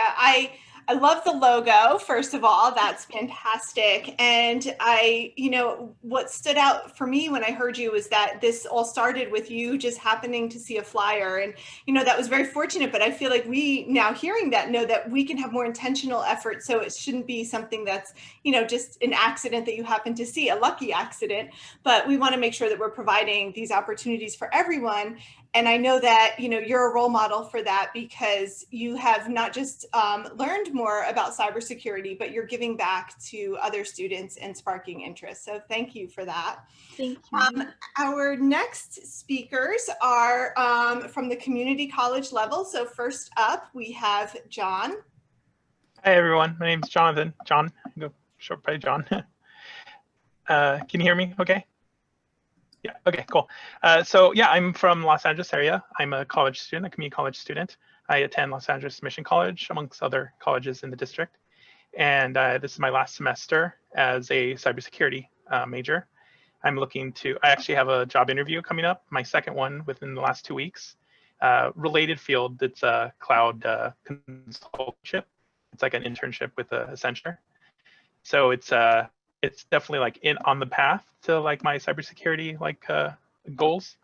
And so I just wanted to share like how I ended up coming from like really zero knowledge of networking, computers really, and coming up to speed within just the last 2 years. And so how it started for me when I finished high school, I was a new parent and I needed to get a job quickly. So I started a internship with a local plumbing union. And it was a great way to build up my work ethics. Team building, that was all about working in a team, getting deadlines done, staying on topic and all that. It was a great opportunity just to learn all around and grow. But eventually I want to do something a little different, maybe with science. And so I switched to biology and I went to Los Angeles Valley College and I majored in biology, eventually transferring to UC Santa Barbara as a biochemistry major. I reassessed myself, my goals at the time. I wasn't doing as well as I wanted to. And so I took a pause. I worked a little bit more. And at that time, I was just relying back on my plumbing skills, my construction skills to make some money. And then at that point, just as mentioned earlier, a flyer came up. It was a digital flyer from my local community college, from Los Angeles Mission College, and they had a cybersecurity club. And I was like, oh, okay, what's that about? And so I looked into further cybersecurity from that point on, and whole cloud computing, all that. And I knew it was something for me. It's always been on my radar since I first got my first computer with a DSL connection, and I was like one of my first within the group of my friends at high school. I was like the first kid to have like a DSL connection. It's like, oh, so fast.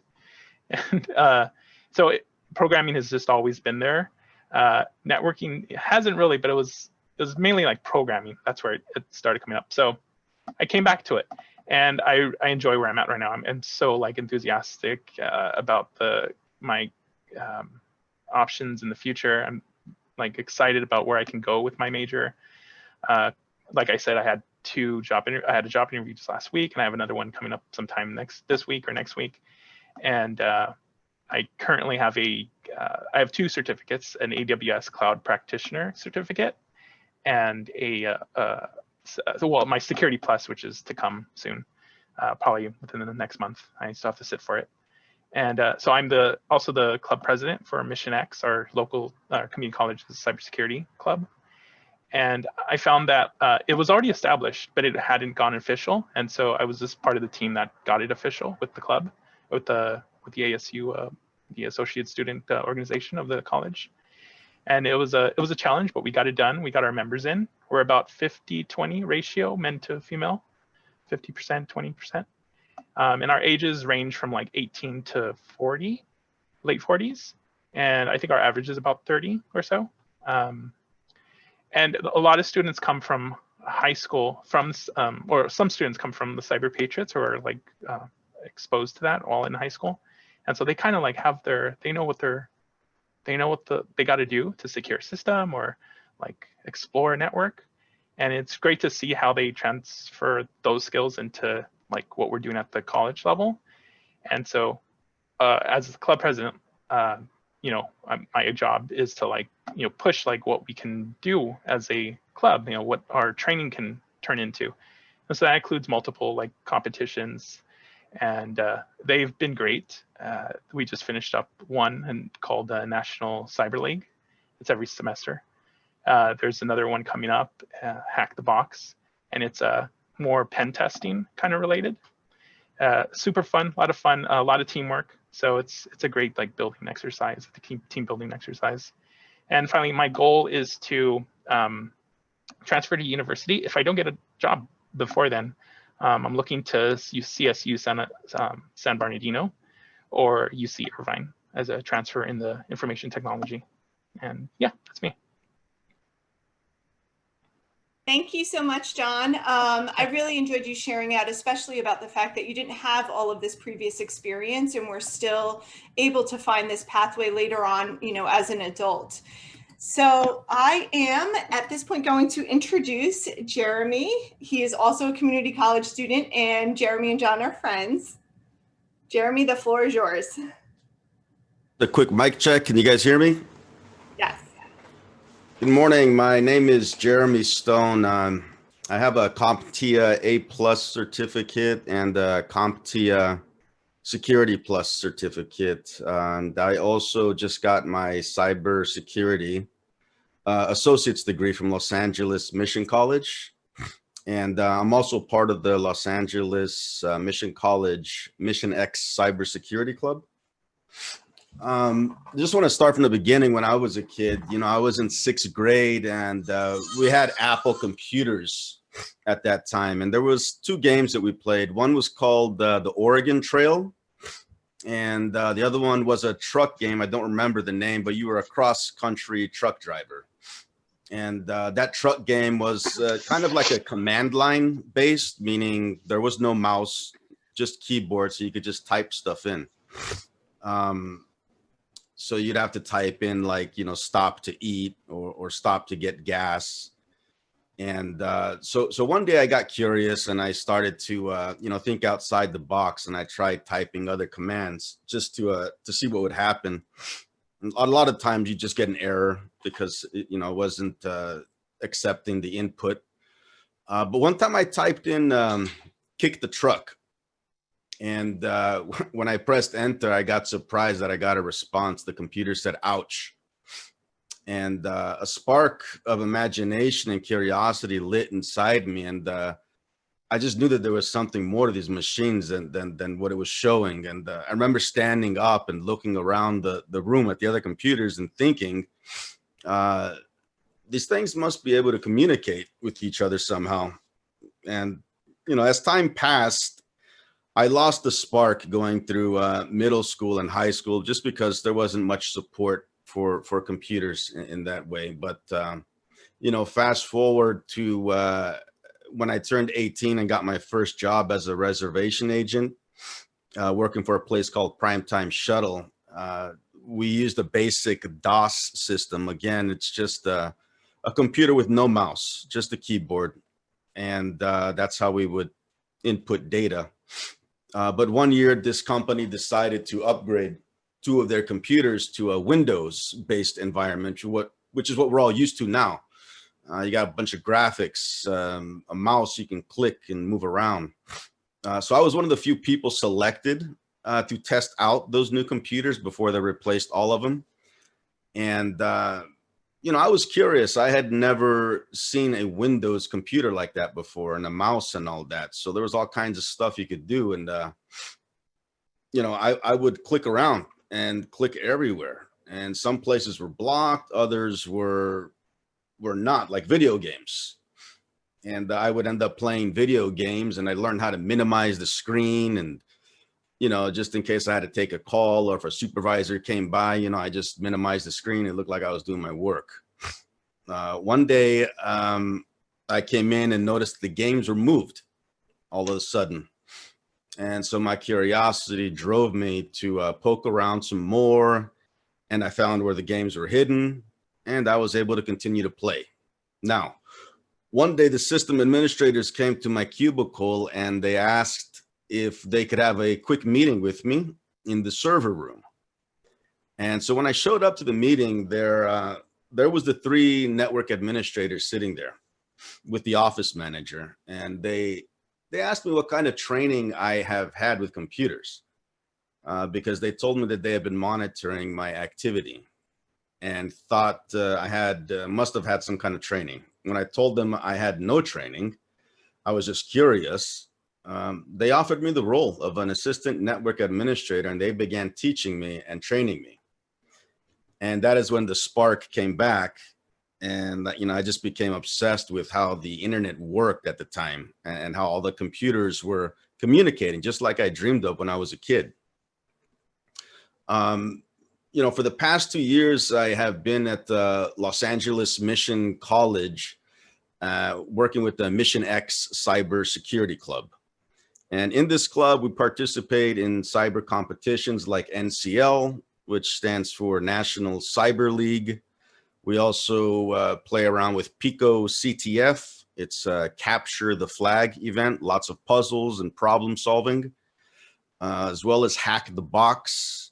And currently I'm doing a Department of Energy Cyber Force competition. So we try and stay busy. When we're not competing, we are training. So at home, I set up labs at home with, you know, virtual machines. I've also got physical routers and physical switches. So my passion in the field is really with networking, hardware, and security. And it's just fascinating to me how fast the data moves across the world. I mean, one packet, you know, it's like, just say a piece of information passes through several routes and computers across the world and comes back in milliseconds. I mean, not even a second. And the fact that it's just an electrical pulse, essentially, that carries all this information is just, to me, mind-blowing, as, you know, as the infinite galaxies, because, you know, I love astronomy as well. And, you know, this transfer of information is just as exciting to me as, you know, looking up at the stars. But yeah, I was going to go a little bit further, but I think I'm over time. So that's it for me. If you guys had any questions, I'll go ahead and answer them real quick. So this is a point where we're going to stop for some Q&A, and we'll have lots of questions for the panelists. And just drop your questions in the chat, and Maureen and Jill are going to share out your questions.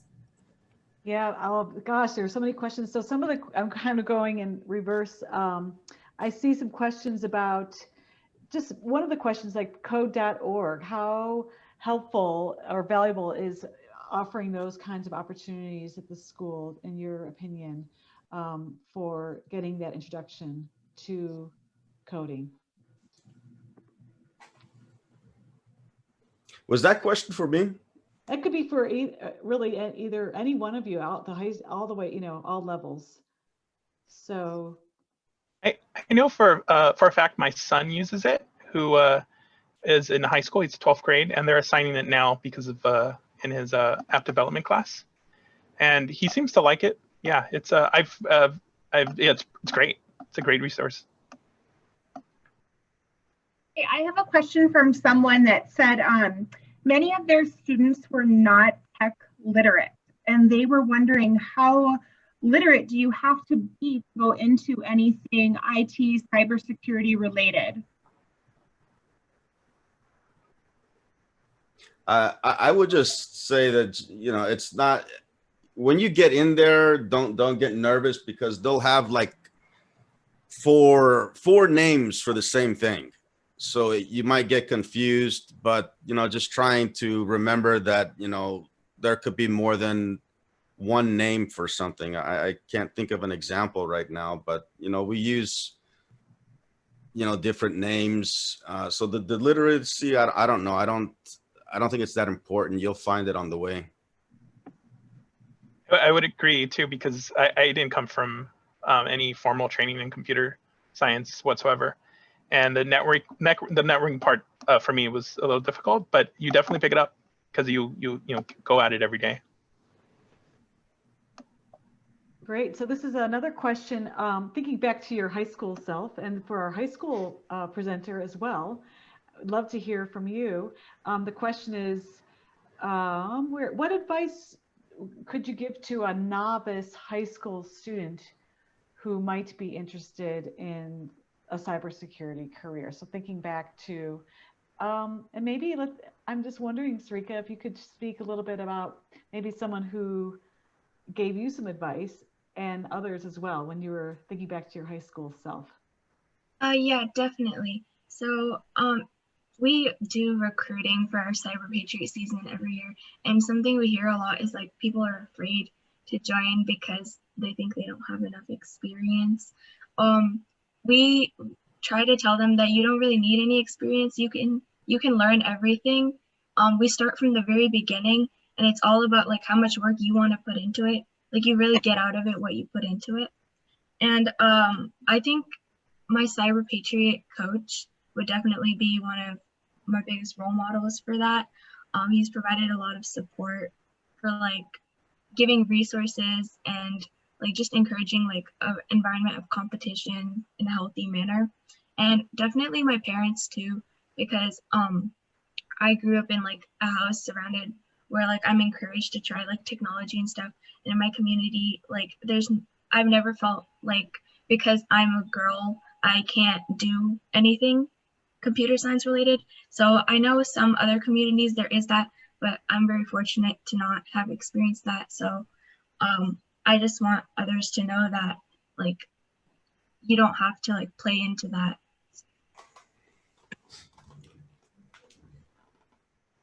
Thank you. Any other, Jonathan, Jeremy, reflections back to your high school self and thinking about maybe those who don't have the supports from their family? What kind of encouragement? Maureen. So one of the things I put in the chat, and I'm looking at this from a school counselor lens, is I had multiple times families come in, teachers come in and say, all my student does, all my child does is they're on that computer. And I said, okay. And I put in the chat, I think for some of our households, being on a computer and playing games all day just has such this negative connotation. And in reality, let's channel that. If that's what that student loves, I think Jonathan and Jeremy both said, is that they were in middle school and it wasn't embraced. It wasn't showcased. There was no connection. It sounded like kind of like a thing you did later. And we need to figure out a way as educators to make it that it's in all of our classes. I want my as you've seen, my two children, I want their PE teacher to start bringing in things of this nature. I want my son's music teacher to start bringing these things. And I think that's doable. I think what needs to happen is open the lines of communication. Shirley and I giggle because we do have a very interesting story of how we met up and learned so much about our careers, but we're very driven and we want to check things off the box in education, and we forget that we need to collaborate more and invite folks in to these settings and these these opportunities where kids can just absorb this, because you will send them in a direction, and if they feel supported, they will just accelerate. So keep that positive, momentum going. Don't shut doors. The more we can open, I think, for our students, the better. And let's just keep moving in that direction. Okay, I had another question. I wanted to, oh, sorry. I'll do a quick question and then we'll get to that one, Shirley. The question that we had was, what was a spark? This was for all of you. What was the spark that gave you that interest in tech, for cyber, IT, anything? Yeah, I think I just replied to that one. I was Okay. just, I just said that, the new spark was just to serve and protect my community as the baseline. And then after that, it's just my curiosity of, of technology and, if anything that we don't know about. Yeah, I would have to, it's the same for me. It's my curiosity to find out more about how these networks work. They're super fast, like Jeremy said, and it's like kind of like magical in a sense when you finally look at like the numbers. But it's not, it's like real stuff we've put together. And also to the last question, it wasn't about technology in the family. I only got my like tech talk from my high school co-students and some teachers, one or two. This was 1999. So it wasn't like the iPhone wasn't on the scene yet, and it wasn't just in everyone's face all the time. So, I mean, definitely that's changed. But yeah, at the time, my mom's had no idea what it was about, but, she did make a reach and, go out there and get a computer and internet and all that stuff. Yeah. Wow, that's so encouraging to hear the power, the influence that we have as counselors and educators have on our students. Thank you for reinforcing that. I'd like Shirley, to yeah, add to that is that as a mom and as a person who obviously likes computer science, I took it as a way to show like another way of crafting, right? The word crafting is very accessible for kids and arts and crafts and kind of thing. Although if you asked my daughter when she was in TK, she said that she did not like arts class, the arts section of her class, because she'd rather be coding, because I basically just use that as a way to showcase another way of whatever you're learning, right? So with the butterfly thing, I was just like, okay, how about, do you want to code something with butterflies? And she's like, okay, yeah, because again, it's instead of making your poster, right, or writing a little report or anything like that, it was just another way to showcase learning, right? A different way, and it applied other skills that I knew that we had been working on and she'd been developing. So, and a lot of things were like that, where we created a rock, paper, scissors game using little bits, right? So it was all about like, okay, this is what we do, this is what we can do.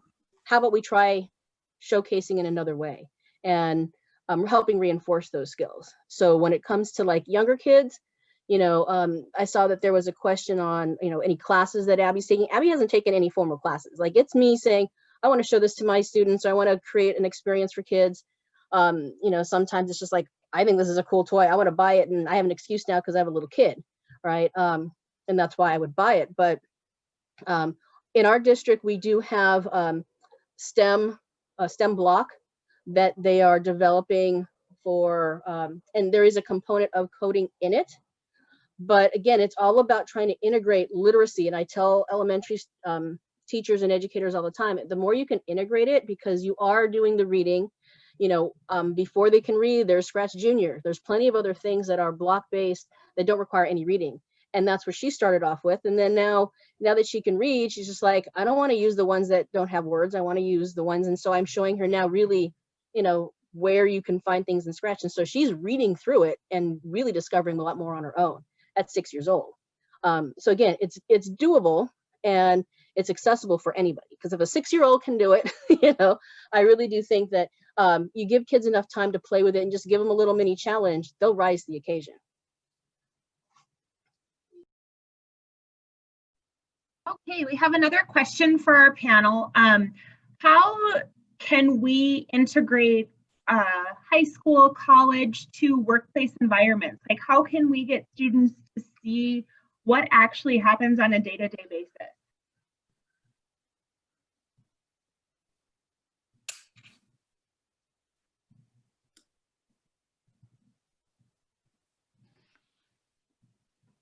I think this is that opportunity where you can make connections with business partners, with people at your colleges, community college, four-year universities, because they have the ability to showcase, other projects that are going on. I know at the four-year university near me, the UCSD, they have their own research labs that they do.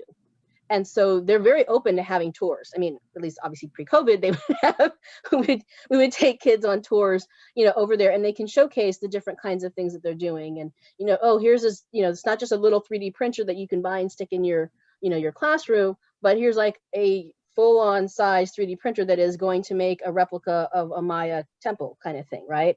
And for them to see all those different applications, and then they can see how students that are closer in their age, that near peer network, can start to be developed. And I think that helps a lot.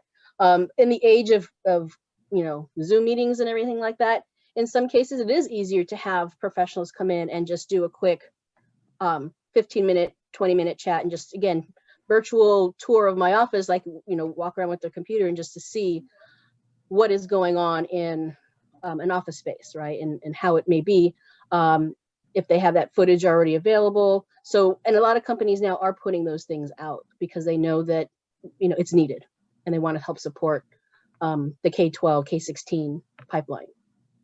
Yeah. Shirley, can I chime in too? Yes, go ahead. Okay, I think at least with our district, I'm pretty sure many on this call are familiar with the Project Lead the Way sequences and the Project Lead the Way pathways, especially for the CCTE programs. And we have our biomed pathway, and I was able to sit on a panel virtual, and I loved what I saw, because one of the questions that these students had to answer as they were designing their own emergency room floor and had to come up with the strategies behind that is they had to talk about protecting patient or protecting patient information. They had to bring that up. And many of these students are extremely hyper-focused in that medical realm. They are taking the AP biology, chemistry, they're doing their sequences and Project Lead the Way, but they were able to connect that with their career. And I think if we can slowly start doing that, again, in all of our subject areas, I know we've all mentioned this before, I think we're really into something, and counselors, the best role we can play is just to support, share, find the information, and continue to embrace students and families that are unsure, but give them everything out there, because our students will thrive and they will continue to do amazing things. And the best thing we can do is just continue to provide them as much information. There are, as we can read from the chat, oh, sorry, Jonathan, maybe if you want, but there's lots of resources in here. Looks like some paid internships, some digital badges that as young as maybe 14 all the way up can start earning, especially in this digital world. And Jeremy and Jonathan and Sarika and anyone else, feel free to add in any other resources that you're aware of. We're seeing a lot growing here in the chat that I'm hoping people are tracking as well. This is really exciting. Yeah, I love all of the resources being shared, so I'm glad we're saving this chat.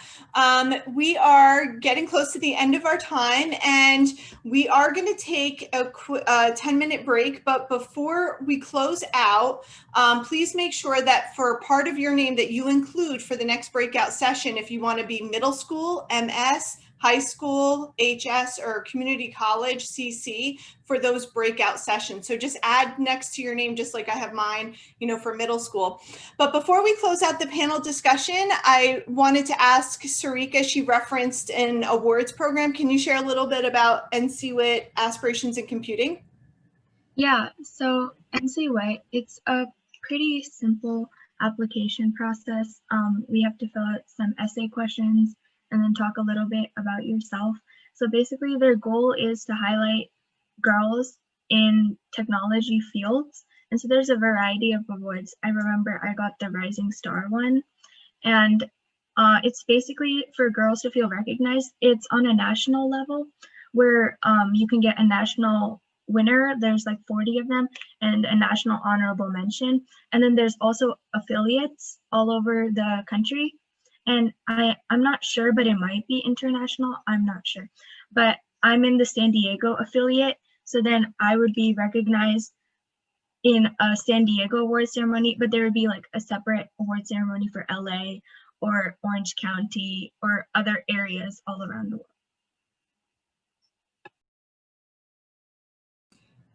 Thank you so much for sharing out about that. I dropped the link in the chat so you can learn a little bit more about that awards program.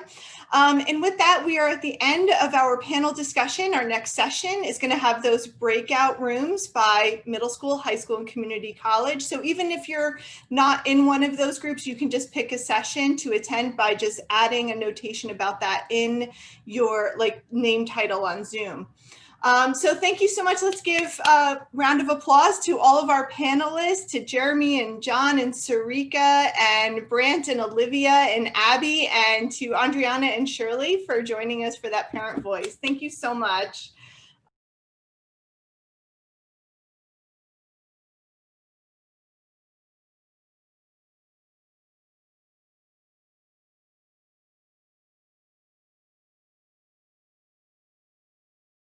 Up at the top, there is a button that says sign up.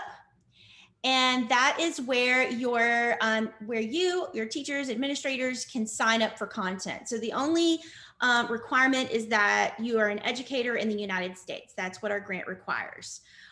So when you click on the sign up button, it's just a quick form to fill out. And then that will give you access to all of our curriculum, our curricula threads. And they are all free. So that's the curriculum sign up page. So once you have access, the button that Angela was clicking on that says log in will bring you to our Canvas page. Now we use a separate Canvas page, and so we enroll you in Canvas as if you were a student. And so you can download all of the PDFs and then push them out to students through your learning management system. And that is how we protect student information. We don't want to have students signing up through our Canvas page. So that's how we do it. So some of the curriculum threads that I talked about are here. Computational thinking. So if you click on the computational thinking, and Angela, I don't know that you're logged into the Canvas page, so we can't really look at the curriculum threads. But up at the top, if you do have access, where it says log in, Angela? I feel like I have created an account, but how fast is it for me to sign up? It takes about a day for us to verify, so yeah. Let me see, I might have it, if I could spell my name correctly.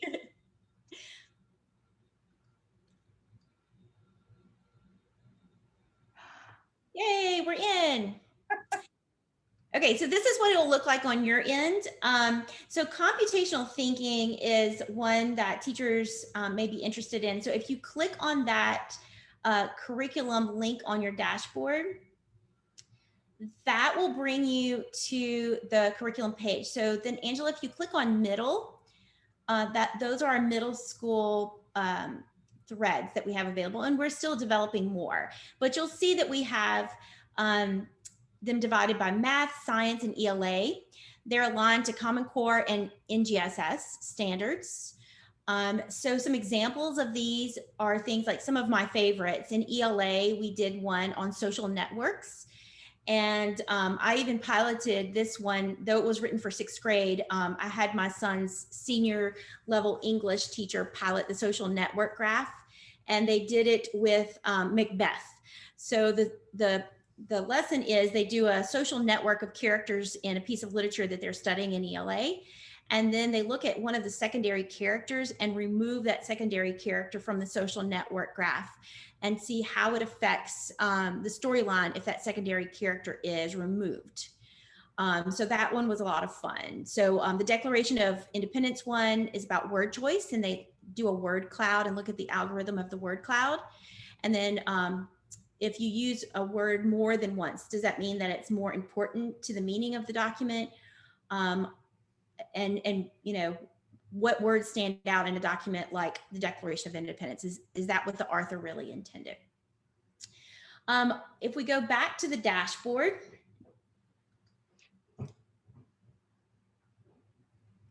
and over to the left, in the left column, Angela, you'll see dashboard. There you go. Cyber fundamentals is the other curriculum thread that I was talking about. And this is where our microbit content lives. And so we have elementary, high, middle, and high for that. So if you click on the middle school, these are the lessons that are available. And there's master notes for the teacher and then a student edition. And these are written so that the student can work through these independently. It explains each block of code that will be used and why that particular block is used. And then we create challenges so that after they've mastered that concept, they can modify their code and adapt that to the challenge. So you'll see things in there like Morse code, there's a magnometer, a seismograph. So we have some science-based microbit lessons and some cybersecurity lessons. If you go back to the dashboard,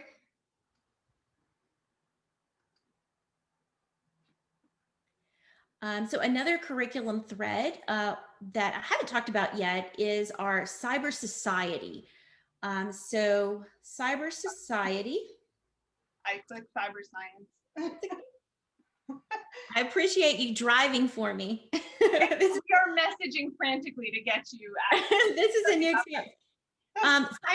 Cyber Society is a high school course. However, there is a media literacy thread that has lessons for middle school students. So Angela, if you click up at the top on media literacy, you'll see that there are lessons for middle school students on media literacy. And so these can be applied to all different types of courses. So like I like to use them when I am designing science curriculum to teach about bias and how to recognize if a website or a resource that a student is using in their scientific research is biased for one reason or another. So that is a good thread. Also, the AICS or the ACES, those were intended for a middle or a high school audience, but middle school teachers often use these as well. These are cyber scenarios. So they are a series of different cyber scenarios, and students have to basically put the clues together to figure out who done it. So there's all different scenarios, like there's been a hack at a international hotel that has caused a lockdown, and the students have to figure out, looking at newspaper articles and interviews to figure out who where the cybersecurity threat came from. So that one is a lot of fun. All right, so back to the dashboard. So if we scroll down, we'll see the robotics in the classroom. And so for middle school, this uses the Lego EV3. So if you click on Lego EV3, this just gives some background into the blocks that are used with the Lego Mindstorm EV3 and how to use the Lego Mindstorm EV3 in this competition. The release competition for this one is called Small Wonders, Big Possibility. And so when teachers click on that, it gives them all of the old released competition guidelines so that students can practice doing these competitions in their classrooms, along with some mini competitions. So this is something that I really wish that I had before we went to our first competition. The first time that we went to competition, when I brought the students in, I literally had to physically shove them through the door with their robots because they were terrified. And when we walked into the huge conference center, and there are thousands of kids crawling all over each other in matching t-shirts, and we just showed up with our like ragtag group, you know, of nothing matching and not really sure what we were doing, they did not want to go in. But I think if we had had some time to practice this in our classroom with some mini competitions, they would have had more confidence. So I pushed for robotics in the classroom, and that's one war that I won. All right, so another new curriculum thread is 3D printing. So if your school district has 3D printers, which a lot of us do now, we have started creating 3D prints that can be found on Thingiverse. But if you just click here, it will bring you directly to that link.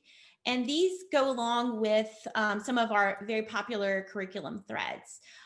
For example, the cipher disk that you see here is used in STEM EDA curriculum, and it teaches students about encryption and decryption and how ciphers work.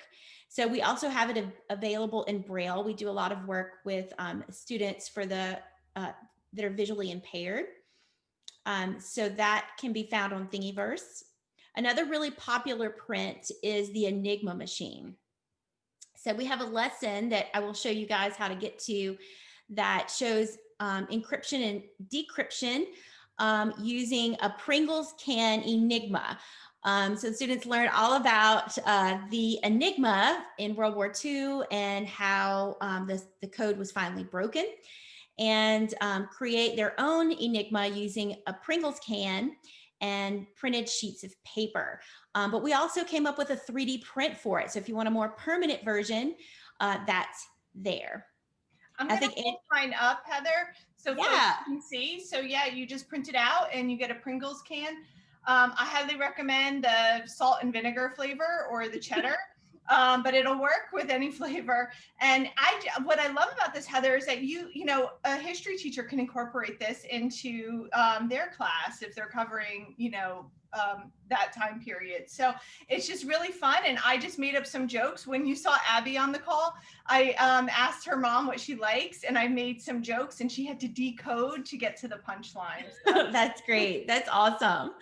Yeah, so the Enigma has become very popular. It's one of our most requested professional developments. And we've done this PD with both teachers and kids, but the Pringles can Enigma is one of their favorites. So we also have some things that go along with microbit, like the microbit case and a breadboard. So those are all available in our 3D print curriculum. Let's see. Some of our newer curriculum threads, or let me show you guys real quick to STEM EDA. Though this is not necessarily a computer science curriculum thread, this is a STEM curriculum thread, and probably our most robust and downloaded curriculum thread. And this is the one that I used in my classroom that made me fall in love with the cyber.org curriculum. So we have over 30 modules in this curriculum thread. They're based around classic STEM activities like egg drop, roller coaster, genetics, catapult, but with each one of them has a cyber twist. So for example, in the electricity module, the background story or the storyline is that there's been a cyber attack on the nation's power grid, and students learn all about circuitry and the flow of electricity in order to design a working flashlight out of found materials. So each and every one of those modules centers around the engineering design process. And we partner with NASCO to provide kits for that. So most of them are very inexpensive, low cost. And of course, the curriculum that accompanies it is free. And our very newest curriculum thread, which is in development now, is we are writing an NGSS aligned curriculum thread that we're calling Science Plus. We're developing elementary and middle school modules that align with NGSS, but also have cybersecurity and coding components for that. This module is in pilot right now, but if you have any teachers or schools that are interested in participating in the pilot, that is very welcome. So if we go back to our cyber.org website, Angela was showing you guys some of the things that we have available under career exploration, specifically those career profile cards. So you'll see those career profile cards embedded in several of our curriculum threads, like Science Plus. But each one of them, you can either, you can order the deck of cards, or if you have a printer, a a poster printer in your school. Yeah, Angela's holding the little deck of cards. They're awesome. They're like little baseball trading cards. Like, what do you want to be? A systems administrator. I'll trade your systems administrator for a software developer. But like Angela was showing you guys, you can print each one of the posters out, and there is a QR code where students can scan it for more information about how to enter that, that degree program. So, and we're adding to these constantly. So there will be more to come. Also under career exploration, you will find more about our camps and competitions. So some of our competitions that are happening now is we have a monthly Capture the Flag competition.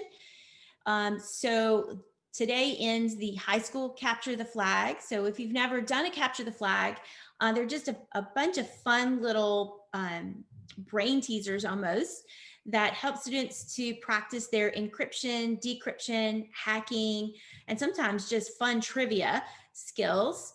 And so since we just, this month was for high school, December will be elementary, and then January will be middle school again. So this link will show you how to look for upcoming Capture the Flag events. These have become increasingly popular and very well attended by student teams across the United States. We have Gen Cyber programs and camps that we do across the United States, including territories like Puerto Rico. Cyber Patriots, many schools are participating in our Cyber Patriot programs. Girls Go Cyber Start, and our robotics competitions. So here, this year, because of COVID-19, we switched our robotics competitions to a virtual platform. So if your school has Lego Mindstorm EV3s and your middle school teachers are interested in starting a robotics platform but are not quite sure where to begin, this is something I highly suggest. They can get experience of coding under competition guidelines, under the stress of a clock in a classroom before heading out to a competition. So with it being virtual this year, it's even more of a chance for teachers and students to experience a robotics competition in their classroom. Okay. And if you click on the Find Curricula button on our cyber.org page, we have a new feature where you can search through the different curriculum threads by grade level and by topic. So if you're looking for a specific topic to teach, like encryption or decryption, then you can find that here on this page. The Enigma lesson with the Pringles can. This is the link for the Enigma. This is not part of a curriculum thread, but just is a fun thing that we did during COVID-19 for students to practice doing encryption and decryption at home, but it's become so popular that we've made it its own standalone lesson. So here it shows you all of the supplies that you need, how to construct it. We have encryption and decryption methods, and a video that walks the teacher and the student through how to use the Pringles Can Enigma. And remember, we also have a 3D print to go along with that. Okay, so I have done a lot of talking, so I will open it up to see if anyone has any questions about the curricula or the curriculum threads that I just went through.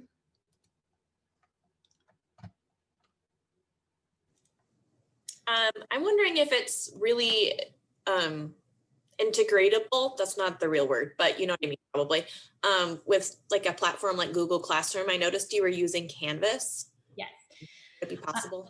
Yes, definitely. And that's what I did in my own classroom, is that each one of the modules, and I'll go back to the dashboard to show you how I used to do this. I'll pull a computational thinking lesson. So what I would do is I would, all of these are in Canvas in PDF. So what I would do is I would download the PDF, and then I would just upload it to Google Classroom that way.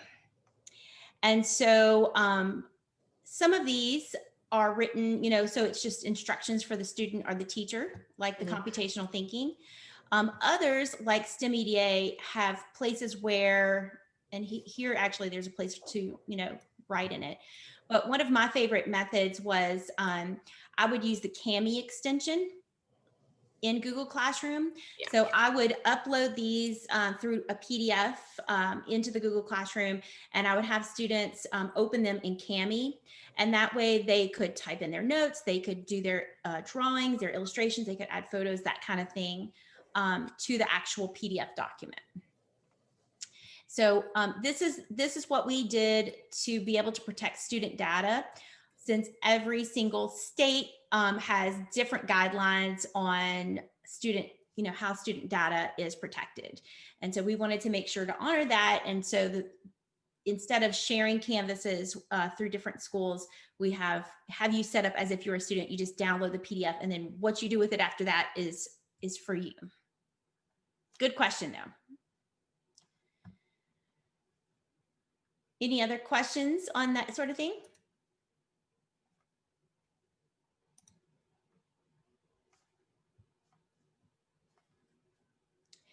So I didn't get to do the beginning to tell you a little bit more about some of our, like the background into cyber.org. So just to let you know a little bit about that as well.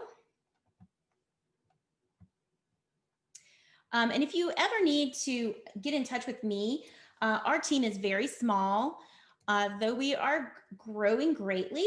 I was one of the very first piloters of the curriculum here, and one of the first full-time employees. So seeing the growth of our organization from a very small group to where we are now, it's been pretty cool to watch. But if you ever need to get in touch with me, my email is here on the screen, heather.howe@cyber.org. So the curriculum specialists are the ones that also, you know, develop the curriculum. So if you or one of your teachers are doing a lesson, a unit, and have questions or have any questions about where to find something, just shoot us an email and we will find that for you. Or if something needs to be corrected, if something's just not working right in your, you know, in your setting, let us know.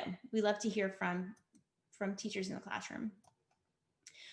This gives a really good overview of our curriculum threads, and from elementary all the way up to high school. You see we have a lot of high school course offerings, and in many states these have become part of cyber pathways. So here in Louisiana, we have a cybersecurity pathway that leads to industry certifications and a special seal on graduates' diplomas.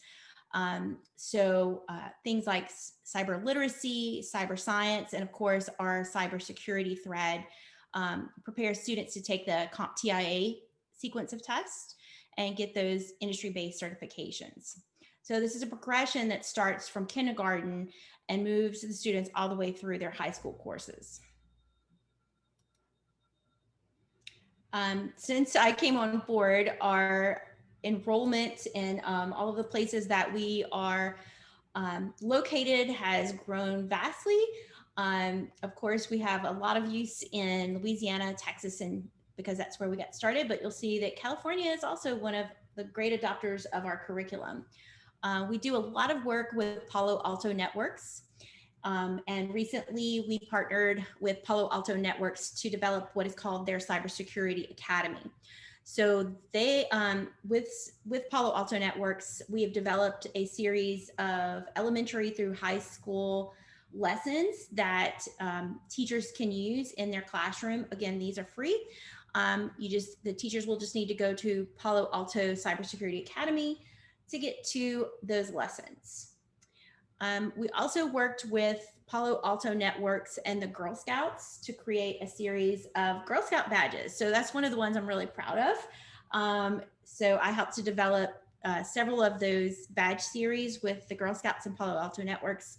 So we're really proud of that. And that has just really taken off more so than we thought. So a lot of my Saturdays have been spent issuing Girl Scout badges. So last week I got a nice little badge in the mail from the Girl Scouts. So I'm like, it's my first badge. So I have to find somewhere to put my badge. I'm really excited about my Girl Scout badge. So that is something else that is available. So if you have, Girl Scouts in your school, or have a teacher that is a sponsor of Girl Scouts, those cybersecurity badges become very popular. We talked about the career profile cards. Another exciting project that we're working on right now, and we have several teachers from California that are working on this, is the development of kindergarten through 12th grade cybersecurity standards. So there are no national cybersecurity standards, and that has become quite an issue for us as we're developing curriculum. So we at cyber.org, we're one of the developers of the K-12 computer science framework. And so we are basing our work for the cybersecurity standards on that framework. So we have partnered with Parallax, which is the robotics company, Palo Alto Networks, North Dakota EduTech, and Maricopa County in Arizona, to develop this set of national standards. So we're really excited about that, and very happy that we have some teachers that are representing that effort from the state of California. So I think that is all I had for you guys. Let's see, I know there are one other thing. One thing that I strongly suggest is that folks follow us on social media. So when new announcements are made, like when we're calling for teachers or educators to be part of the cybersecurity standard framework development, when we are announcing when our next Capture the Flag is, our next robotics competition, or when our big annual cyber education discovery forum is going to be, we push that out through social media platforms. So follow us on Facebook, Instagram, Twitter, and stay connected with us through that, because a lot of times they will announce things through social media when the rest of the team hasn't even found out yet. So like, I'll have teachers messaging me like, oh my gosh, I can't believe Education Forum is going to be in Denver this year. I'm like, oh, that's interesting news. I did not know that. So yeah. And also we have technology package giveaways very often. So when those are announced, we just had one where we gave away class sets, like 30 Cyberbot robots class. I know that was a healthy prize. We gave away class sets of microbits, lots of technology giveaways. That was also pushed out through social media. And I found out from a teacher was like, hey, how do I sign up for this technology giveaway? So follow those social media platforms. That will help you to know when new things are coming out from cyber.org. I'm wondering if you could pull up the Cyber Aces curriculum, because, and I don't know if you know this, Jill is from North Dakota. Oh my gosh. I did not know that, Jill. We were just on a call with North Dakota yesterday. North Dakota has done with their superintendent of education. So North Dakota has done some wonderful things with cybersecurity and their computer science standards. And cyber.org was a big part of that writing team to create those standards. So we love working with EduTech and with the state of North Dakota. They're doing great work. So yeah, let me go back to the ACES. So while you pull that up, I want to just make this connection, because I know like we're a little bit short on time, but this curriculum is not totally separate from what we're doing as school counselors, because it's about careers, and the Cyber Aces curriculum is more hands-on. And to me, when I looked at it as a counselor, I felt like this is hitting on social emotional learning, digital citizenship, and career awareness. So I didn't have to pigeon, everything into a different box. I could hit all of these all at once. And when they're talking about the computational thinking skills in here, if you look at the skill sets that the students are learning, they are the same skill sets that we're teaching with the ASCA mindsets and behaviors. They're just using a different terminology and it's content specific. And I think especially at the middle school level, it's about exposure. So especially for girls and underserved populations, when I first started my program, it was the same thing. Like I wanted more kids to be exposed to it so that they knew that this was a career option for them. And my kids that I started the program with are now juniors and seniors in college. That's like giving away how old I am, but many of them have chosen computer science or cyber career paths, which makes me super excited. So under cyber society is where you can find the ACES cyber scenarios, and I love these. So you'll see the ACES, AICS. I'm pushing to rename those cyber scenarios because, let's call it what they are. And so here are all the modules and some of the very popular ones, of course, the hotel lockdown. So I have to tell you a funny story on this one.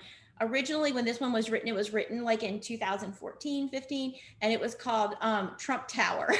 And so we had to change the name. Anyways, yeah, that was a long time ago. So now it's International Hotel Lockdown, but basically it's the same newspaper articles. And another really good one is the dam article. So this was about a hydroelectric dam in France and who was doing that. Some are like kind of far-fetched and just fun for kids, like alien invasion. So we have done these, even though they were intended to be written or were written with an intention of a high school audience. We do these a lot of times with middle school age kids. So one of the Gen Cyber camps that we do in Puerto Rico is an all girls Gen Cyber camp. And it's like one of my favorite things. It was a trip to North Dakota that won me the spot to Puerto Rico summer before last. So I was there in January. So I just kept sending pictures of frozen things to my boss, and I would just send the frozen picture with Puerto Rico underneath it. And so that's how I got sent to Puerto Rico. But we did these ACES scenarios with those ladies, and it was awesome. So for each one, there is a briefing folder. And so student teams just dig through these briefing folders and try to figure out like who could have done this, like who could have made this happen. And so you'll see, like here, Trump Tower is still there. I guess we didn't take it all off, but so there's newspaper articles, there's tons of stuff, and students just have to try to cipher through all of that to figure out who could have been this person that did that. Some of them, or a lot of them, like in this particular one, are actual newspaper articles, clippings, videos, and interviews of a real event. Others are just imaginary scenarios. So this one is really popular, the Trump Tower one. I know we're getting close to where we're at time, and do you all have any questions that we didn't address or thoughts before we go back and take a break? I had a quick question about those scenarios. You said they were originally for high school, but you do them with middle school. Is it high school because of the reading level or the ability, like the difficulty? It was written, originally the contract, we did this with Louisiana Tech University, and the contract was for high school work. And so I think more so that it's the volume of reading material, not necessarily the level. Most of the articles are, pulled straight from, newspaper sources. And so most newspapers write around a 7th or 8th grade reading level. So they're on a middle school reading level. It's just the volume of it. So if a teacher wanted to use this with the middle school level, that is something we could work with you to like say, okay, you absolutely need to have this article, and this article to be able to piece together the final clues. Some of the articles are thrown in there to purposefully mislead students, or, you know, to just, there's extra information in there that they just don't need. And that's something that they have to abstract and remove out of the equation. So some of that was intentional, but if a teacher district wanted to use these, that is definitely something that we could help to modify for a middle school audience. We've done it before. Okay. I was just, yeah. Good point though. Yeah. Any other questions? So I want, Jill, can you share out, because we've used, I dropped in the chat that I believe, Heather, that curriculum that I dropped in there was developed with cyber.org and Palo Alto Networks. And Jill and I actually played with that curriculum. Yeah, that's it. So yeah, so if they go to that link, the Palo Alto Networks Cyber ACEs, there is, they just have to sign up for access, and that will give you access to the elementary and middle school curriculum completely free. And actually, I and one other colleague wrote those. So we wrote those, and we wrote the Girl Scout badges. So they've become very popular. We get a lot of requests for them. They're really good. And I use them myself a lot when I get called to middle and high schools to do, you know, trainings with kids on, you know, how do I stay cyber safe. So, and they're modular, so you can just pull them. They don't have to be used like a complete unit or series. You can just use them as you need. And that's how I use them. And as a participant of taking part of those activities, they were fun, they were hands-on, and as adults, we got probably more into them than the kids did. Yeah, we've also, Palo Alto asked us to make some adaptations to them to make them virtual and also for social distancing. So some of those activities like the web, you know, where students are doing things that have close contact with others, we are adapting those lessons for the COVID era. So look for that to come out from Palo Alto as well. Well, thank you so much. And I think, you know, I don't know if you know this, Heather, but school counselors from a K-12 level are all doing career lessons. And it's so nice to be able to have access to these resources. And how much do they all cost? They are free, completely free. Yes, free is good. Yeah, so it makes it easy to implement modern day career lessons with our students in a variety of different settings, whether we're in person, virtual, or hybrid.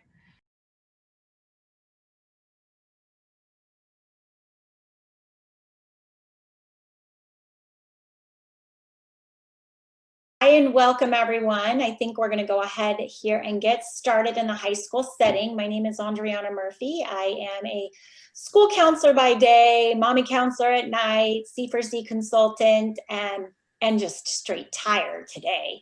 But we're also excited that you're here. My excitement, as tired as I am, is because I have such a love for C4C, for NCWID, and what this platform is doing. So thank you so much for attending today. We think you're gonna just absolutely love the information that you hear. I'll pass the torch to Shirley Miranda.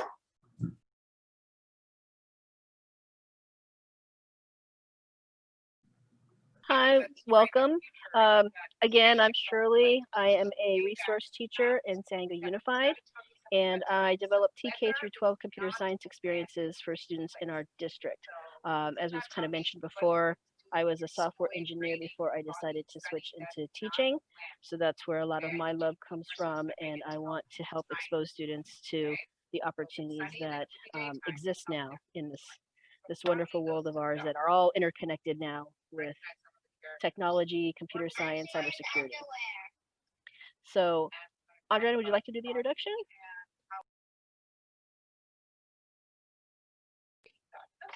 You're muted.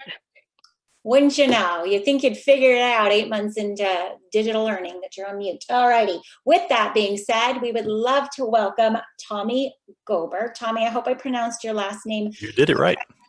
All righty. With the name Andriana, you know, nobody ever gets it right. Well, So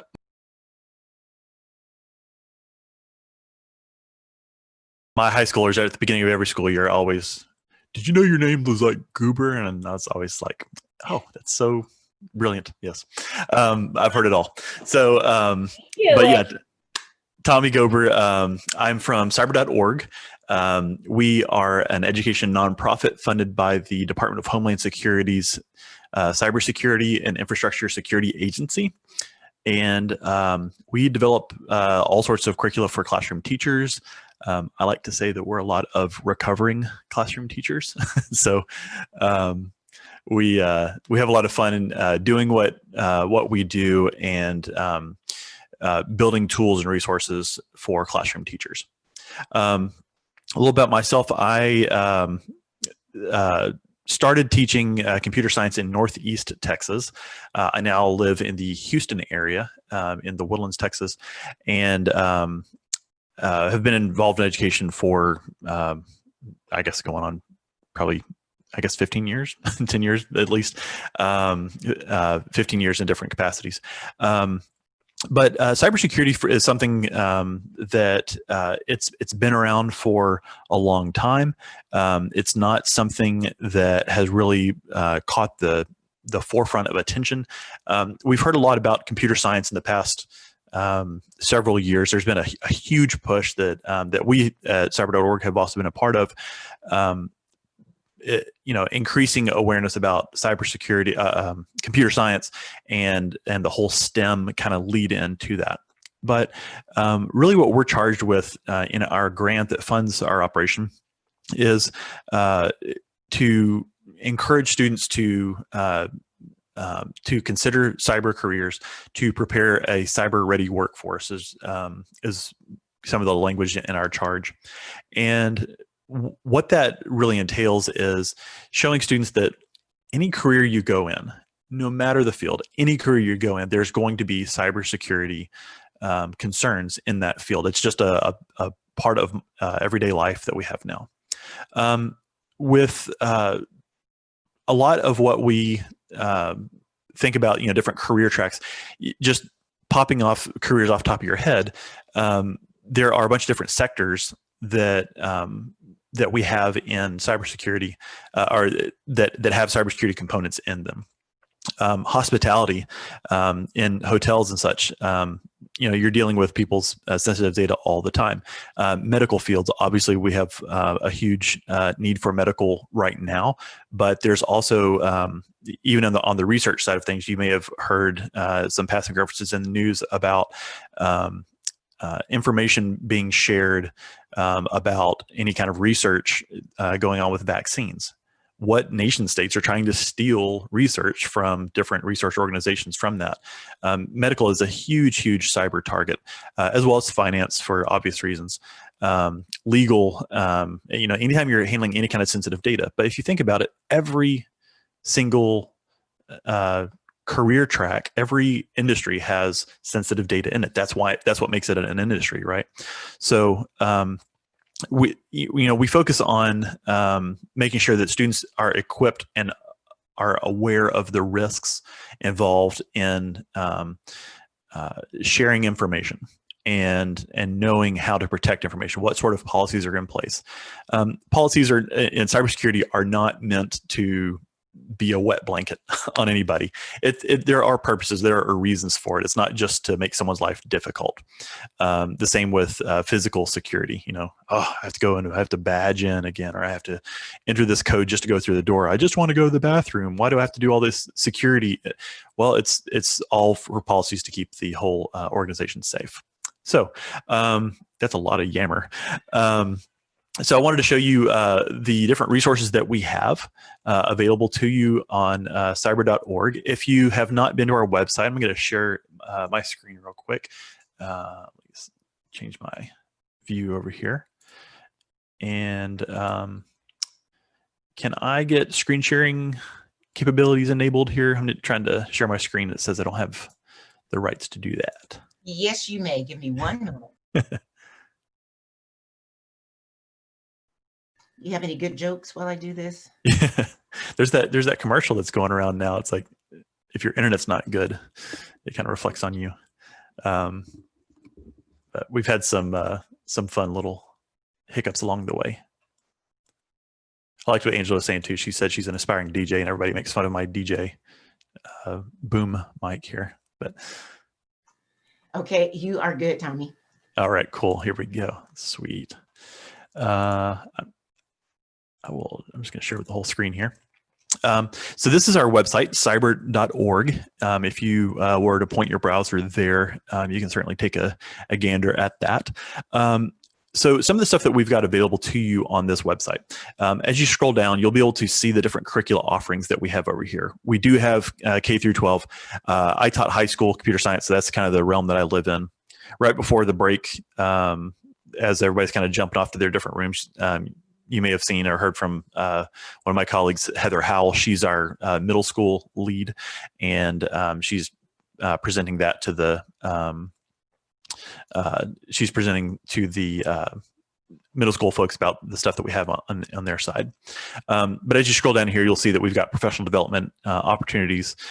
We've been doing all sorts of free events online, virtual trainings, and you name it, we've got a lot of stuff going on. So if you go over to events on here, you'll be able to see all of the free trainings that we offer.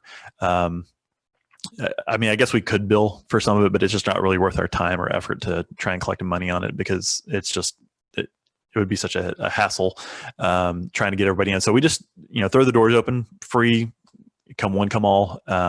Check it out. We've done, we do workshops that they're primarily geared for teachers, but we do have students that will pop in from time to time too. And so we have different student events, like right now this week for Cybersecurity Career Awareness Week. We have a high school capture the flag competition. And I don't know if it was shared earlier. If you're not familiar with capture the flag, it's not really a flag you're going after. You're going after a quote unquote flag. Capture the flag, you're going through and you're trying to find a hidden phrase, a keyword, the answer to some sort of a numerical problem, some sort of encryption scheme. And so that flag, then you go back to with your keyword, you answer that, and it's basically a giant quiz game. Whoever can answer the most questions. Well, how do you answer the questions? It's not trivia. It's not history questions. It's not spelling tests. It's, can you find the hidden keyword in here? So we have that. That's been going on this week. A lot of fun with that. And we have a lot of fun developing those challenges too, throwing our coworkers for loops. But as you scroll down, you'll see that we've got some of our 4th and 5th grade materials on here. I don't know if we have a whole lot in the way of high school right now. We just wrapped the whole month of October. We were doing online cybersecurity workshops. So we've got that that will be ginning back up. We're actually in the plans of, we're in talks about planning what our coming events are going to be looking like for our high school. So career exploration, when I have a student and they want to see what all jobs are available, if you come over here to career exploration tab and you go to the cyber career profiles, this is one of our offerings that probably gets some of the most traction of anything that we do. What it is a list of all of those different career opportunities that you've got. You've heard about those this morning. But as you scroll down here, these different career profiles, you come in here and like software developer. What sort of things can I expect about that kind of a job? We have posters that you can download. You can get those printed off. We've also got a little index, like playing card sort of things, and you can print those off yourself. We also will give those out at our annual Cyber Education Discovery Forum. This year was our first year, as most things were, doing it all virtual. So we sent out goodie bags with those in there, but they're like little trading cards, and they've got all of the information kind of packaged on there as well, front and back. So what does a cybersecurity engineer do? If you click on that, it'll lay out the duties for that. It gives you kind of anticipated job growth, what we're looking at with that, what sort of salary is the median on that, and then what kind of things do they do. So we're also developing a little activity to have students do. So it'd be just to make sure that they're going through and engaging with all these different career options that we've got. This is the first page, and then we have a second page over here that has more jobs on here. So lots of good information here on our career exploration cyber career profiles. And then if you wanted to, again, any kind of events that we do, if you click on the events tab, we do stuff through Eventbrite. It's all going to be free. We're just kind of blowing it out. Earlier this week, we did I just dropped it. We just did a Pringles can Enigma machine. And so this shows you how to walk through how does the Enigma work. And so you encode a letter over here on this side and you follow the lines and then it reflects back and it comes back around. We have some encoding and encryption activities that students can do with that. It uses a standard size container, Pringles. We're not making any kind of endorsement on that. It's just a easy, lightweight paper tube that most folks have access to, and it's standardized. So a lot of fun with that. If you wanted to find where that's at, if you go to cyber.org/enigma, and I will drop that over here in chat. If you go to cyber.org/enigma, walks you through a little bit of the information about that, some of the history of the real deal Enigma, the German World War II encryption machine, and then explains how it works. And then scrolling down here, you've got the different supplies that you'll need. I've got a full-size Pringles can, but if you're doing this with a classroom of students, you can get the short snack size canisters. Make sure you're getting the round canisters and not the like plastic snack pack size. You want the round canister is what you're after. So, this is just a single rotor on this one. It only has one, so a snack size would work just fine there. But the full size gives you room for that much more encryption rotors that are on there. So fun activities like that we've got. But kind of the main thrust of what we have available for educators, if you go up here to the top and you sign up, you can sign up for access to our curriculum. And when you get access to our curriculum, what you will receive is access to our Canvas site. So we use Canvas as a means of delivering content to teachers, so it's not that students would log into this. You would log into Canvas to receive all the materials to get it all kind of packaged, and then you could then post that out to any kind of school LMS, Google Classroom, Blackboard, Canvas, whatever your school is using, Schoology, etc. So this is a listing of the different courses that we have. They're all kind of packaged in these little tiles. You can explore all of these, what all is entailed in each of these courses, again, over on our website, cyber.org. Over here on the right side where it says browse our curriculum. You can come in there and look at all different ones. If you just do an empty search, it'll list all of the different courses that we've got. And, we've got, it shows that we have 14 pages on here. Cyber literacy right here in the very center of the page is probably one of our more popular courses. We've had this one out for several years. Since I started with cyber.org 5 years ago, this has been the one that I've done the most training on because it's been around that long. We have updated it and continue to kind of polish and refine it. But what you get in this course, we've got an overview of electricity, how do circuits work. So students that are interested in kind of an engineering pathway can go that route. We've got a robotics portion, which is really that's the carrot on the end of the stick. A lot of students really get after robotics. They see robots, get excited and engaged. Teaches the fundamentals of coding and circuitry. And then you've got 3 different flavors of robot platforms that you can use. They all come out of a suburb of Sacramento. Anybody knows where Rockland is? That's where Parallax is headquartered. So those are the robots that we use. They all manufactured here in the U.S. So we have 3 different flavors. There's the Bobot, which you program in the basic programming language. There's the ShieldBot, which uses an Arduino, and that uses C++ programming language. And then we've got the CyberBot, which uses the microbit, and we program that with Python. So you kind of pick whichever platform you want to do. If you're comfortable with Arduino, you can go that route. If I want to teach Python to my students, I can choose to go with the CyberBot and the microbit and go that route. but all the rest of the materials in this course are the same. So the electricity units are the same. And then we also have a liberal arts portion. And the liberal arts is really cool. We have an activity in there called Cyber Debates. And it kind of teaches information literacy. So you take a hot button issue such as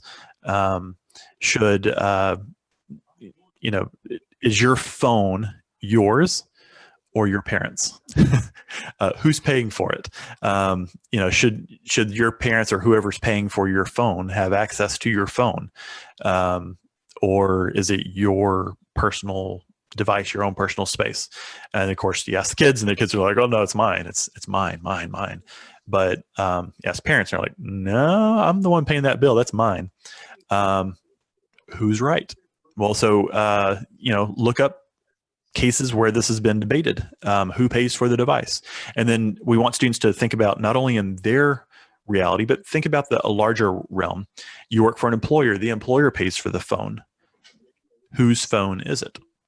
And that same idea of, is it mine or my parents, or is it mine or my employer's? Whose device is it? And so all of these kind of information come out. We want students to dig into real world cases where this has happened, look at the law, what does state and federal law say about this sort of issue, and present it to the rest of your to the rest of your class, your peers, and present it in a persuasive way that is not hyperbolic in any way. You're not just like over the top, they're just wrong because they're stupid. And no, that's not how you're going to debate. You present facts and find reputable sources. So that's something that comes out of the cyber literacy course that we have.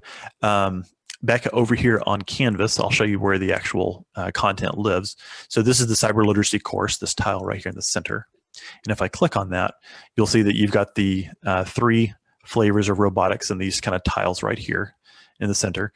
And again, the electricity, the liberal arts, the tests, the exams and such that we have, the different resources that we have, they're all the same. The only thing that differs is the robotics platform. And the reason that varies is because of the programming language involved. So if you're doing BASIC, C++, or Python, we guide you through that. And it doesn't require any kind of previous coding experience with that. The current kind of hot thing that we have right now is cybersecurity. This is the course that we launched in June. This aligns with the CompTIA Security Plus certification. So if your students are, or your schools are looking at certification opportunities, what's out there? The Security Plus certification is probably one of the most widely known cybersecurity certifications out there. It is entry-level certification. It's not the most rigorous of all of the certifications that are possible for cybersecurity, but is definitely the most attainable by high school students with no prior workforce experience. So CompTIA Security Plus, we've got the objectives listed here on the course page up here at the very top. And the course objectives, if you haven't looked at them before, this is a document that the group CompTIA puts out that explains all the different objectives, or what we might refer to as competencies or standards for the exam. This current exam is listed as what we're calling 501. There is a new version that has just come out, actually went live this month, and it is 601. So this has all been updated. And guess what's on the calendar for us this year? So we're going through and updating all of the materials that we have in here. But largely the structure will stay the same. I'm going to zoom in on this a little bit here. We've got, these are the 6 different domains that are covered in the exam, and the amount of, I guess, weight or the percentage of questions that you will have on the on each of those domains. So if you take each of these domains, like 1.0, it covers threats, attacks, and vulnerabilities. This is guiding students into each of the different types of cyber attacks that are out there. So the big blue text on this one is 1.0 threats, attacks, and vulnerabilities. And then it breaks it down into supporting objectives on here. In this case, given a scenario, analyze indicators of compromise and determine the type of malware. what is malware? What are different types of attacks? I don't know any of this stuff. So we guide students through what each of these different types of attacks are and what comprises that sort of attack. How does it work? And then also, how do you defend yourself against these kind of basic general forms of this? And then we get into social engineering, DOS attacks, spoofing, all sorts of different attacks that are on here. It does get technical. It does dive into it. But rather than just talk about it, one of the things that we pride ourselves on is providing a hands-on experience for these topics where it's possible. So questions over in chat real quick while you're thinking about it. So do you get a certification of completion of the course? So this prepares you to go and take the cert. So Moises is right. You go and take the certification at either a test center or if that's proctored. I know CompTIA has started doing remote proctoring on the exams. And then the lowest passing score on this, I want to say it's 70. Somebody might correct me if I'm wrong on that. I think it's 70% questions, and it's, here we go. So you got a length of questions on here. Passing score of 75 out of 900. So 750 out of 900. And the scale ranges from 1 to 900. So, put your name on the test, you're going to get 100. And then it grows from there. But so 750, it's a little bit higher than just 70% there. But that's where that's kind of laid out there. You get it is multiple choice, so that's the nice thing about it. There are some performance-based, what they're calling performance-based. When I sat for the exam, it's the performance-based was much easier than I thought. I was anticipating it being a little bit more involved with that. The Security Plus, for what it's worth, if your school is already offering the A+ certification. So A+ is the computer hardware certification.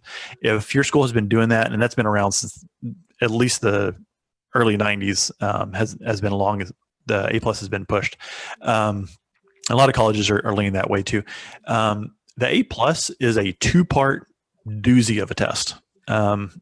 I took it after having 10 years of industry experience, after experience in the military, doing computers and such, and it wasn't a cakewalk, and that was after years of experience. There's some definite trivia questions that's on there, yet schools are still offering the A+. The Security Plus is far more attainable, and what actually got us started with the Security Plus was we were looking at, okay, we have A+ material.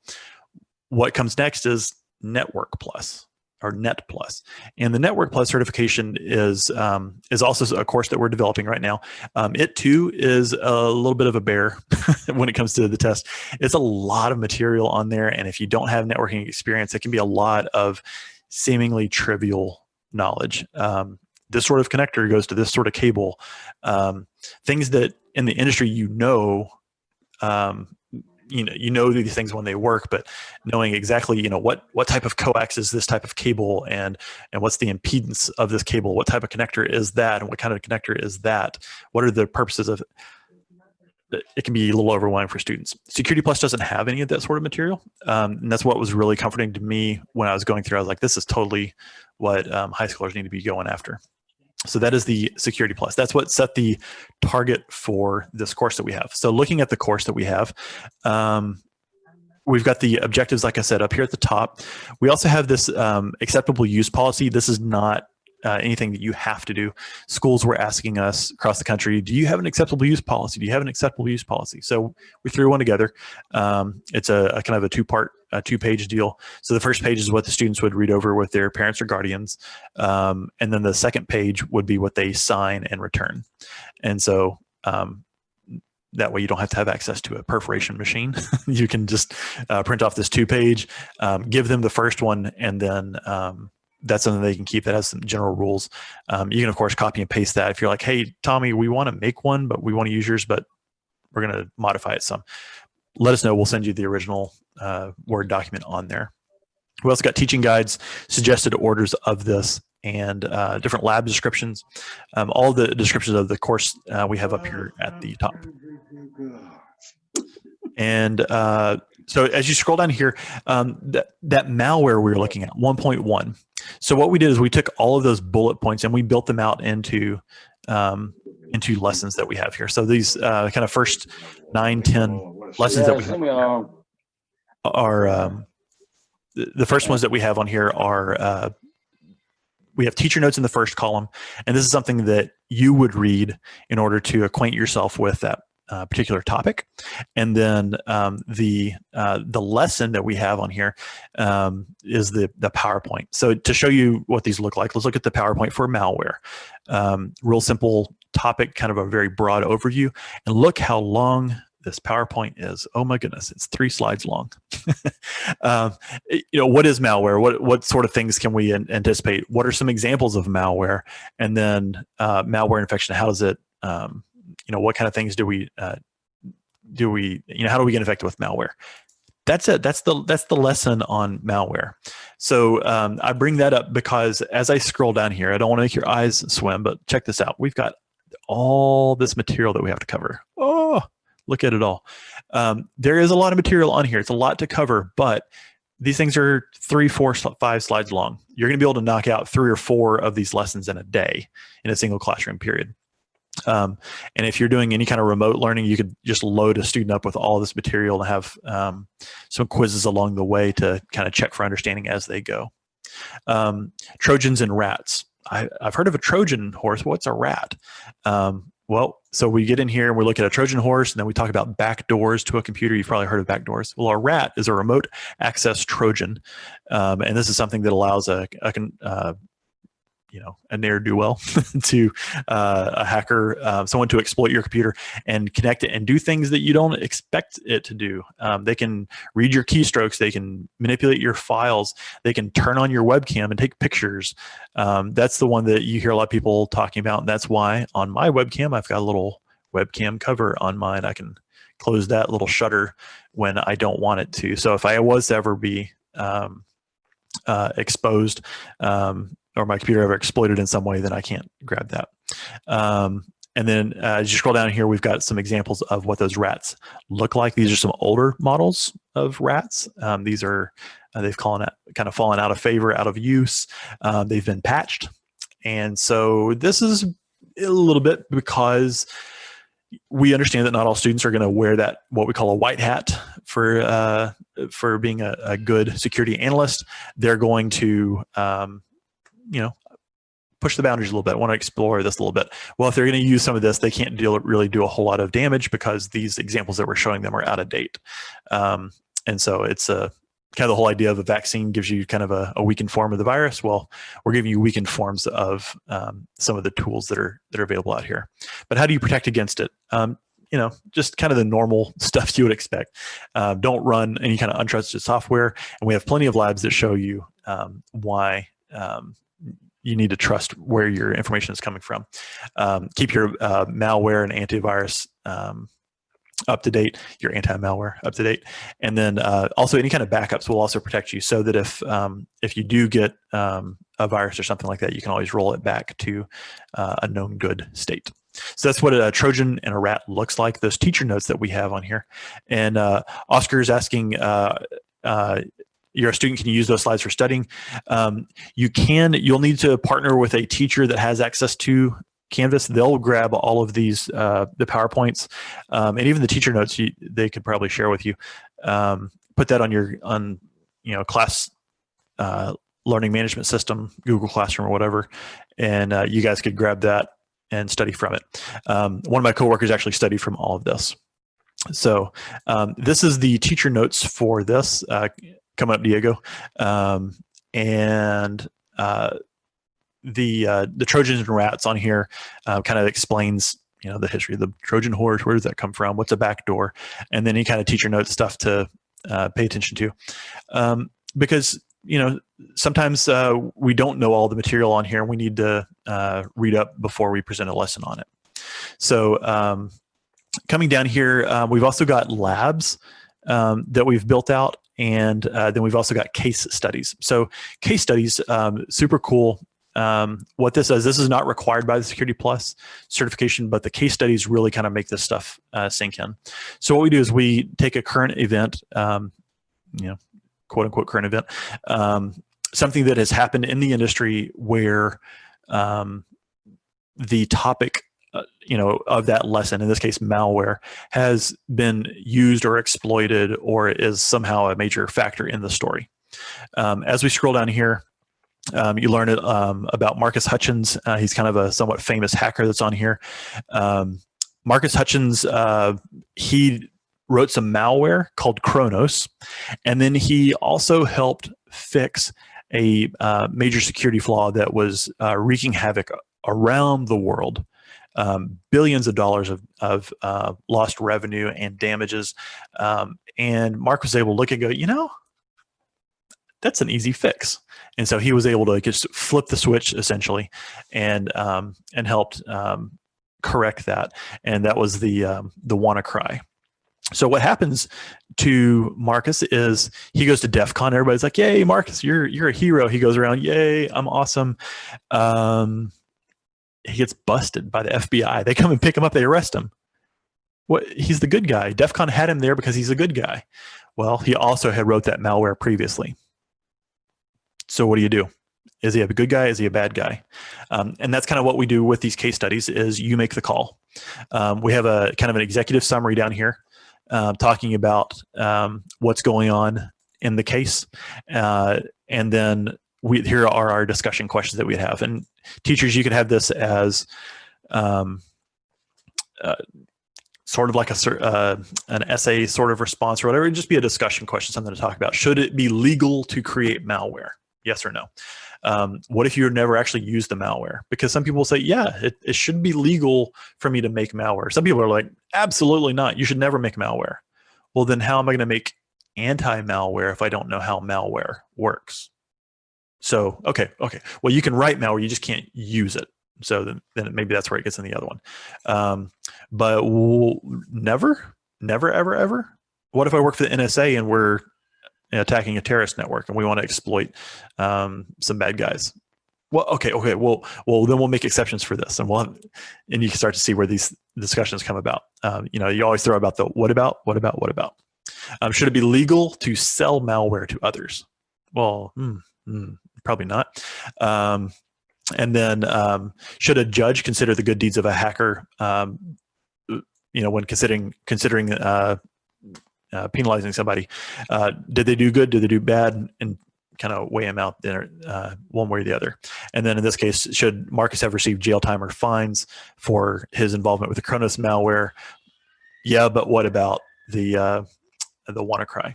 And then we also have further study down here as well. One thing we left off here, I'll go ahead and throw it out here for you guys. We've got it. There's a great article on Marcus Hutchins on Wired Magazine. It's a long read. The reason we did not include it is because it has some foul language and some recreational drug use talked about in there. So we just felt that was probably not necessary to include, but it's a good article for more kind of insights on that. So that's the case study that we have. And then we have these labs. So Diego, this kind of gets back to your question, how deep does this stuff go? And Monica, this will also answer your question about Chromebooks. So what we do with our labs, let me see, what's a good one here to show you.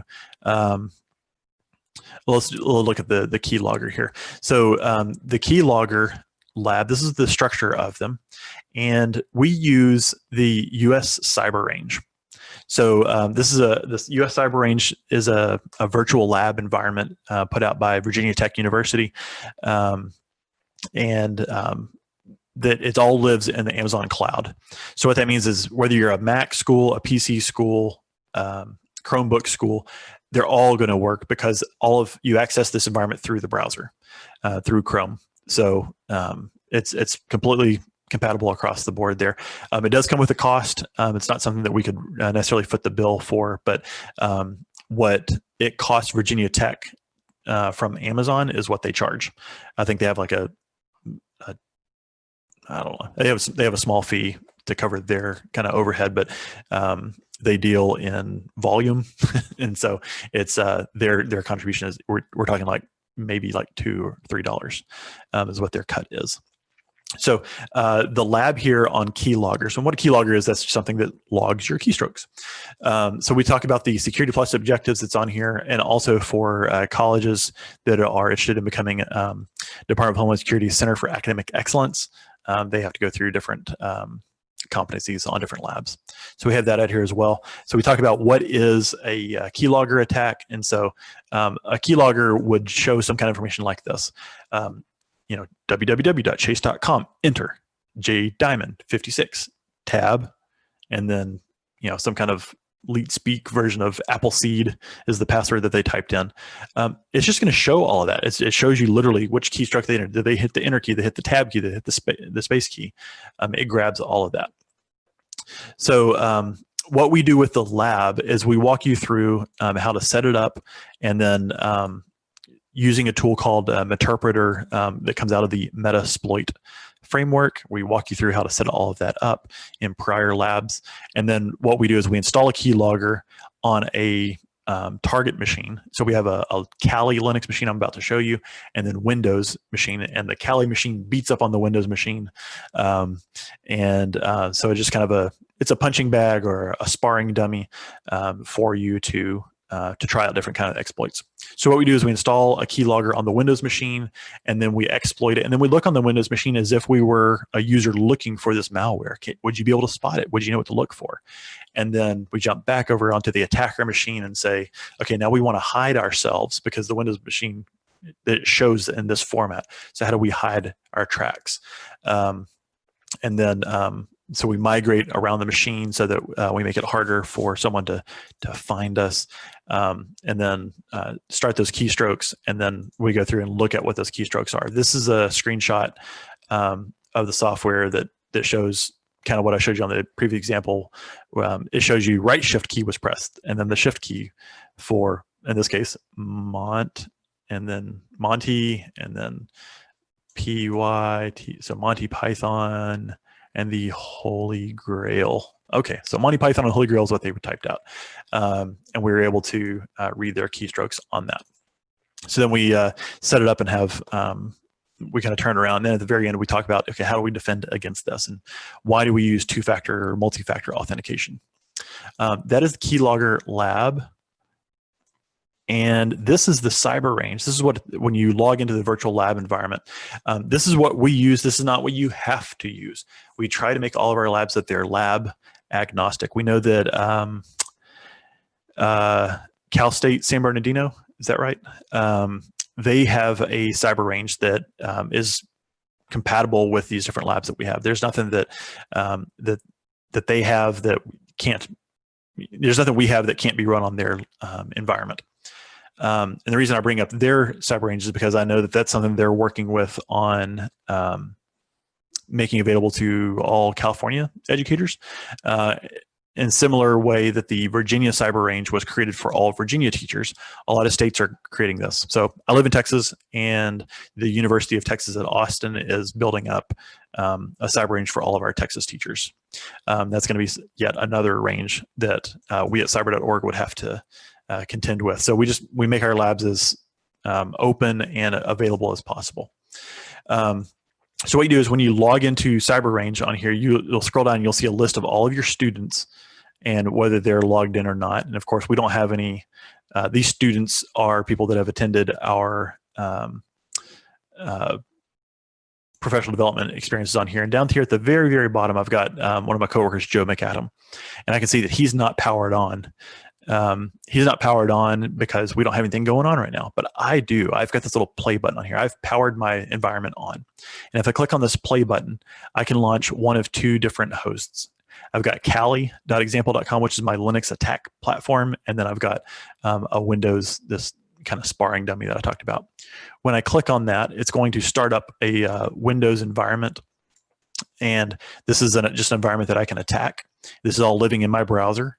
And then over here, this is my Linux attack platform. This is running on Kali Linux. And I've got the command line here, and I can just kind of come in and issue any kind of commands.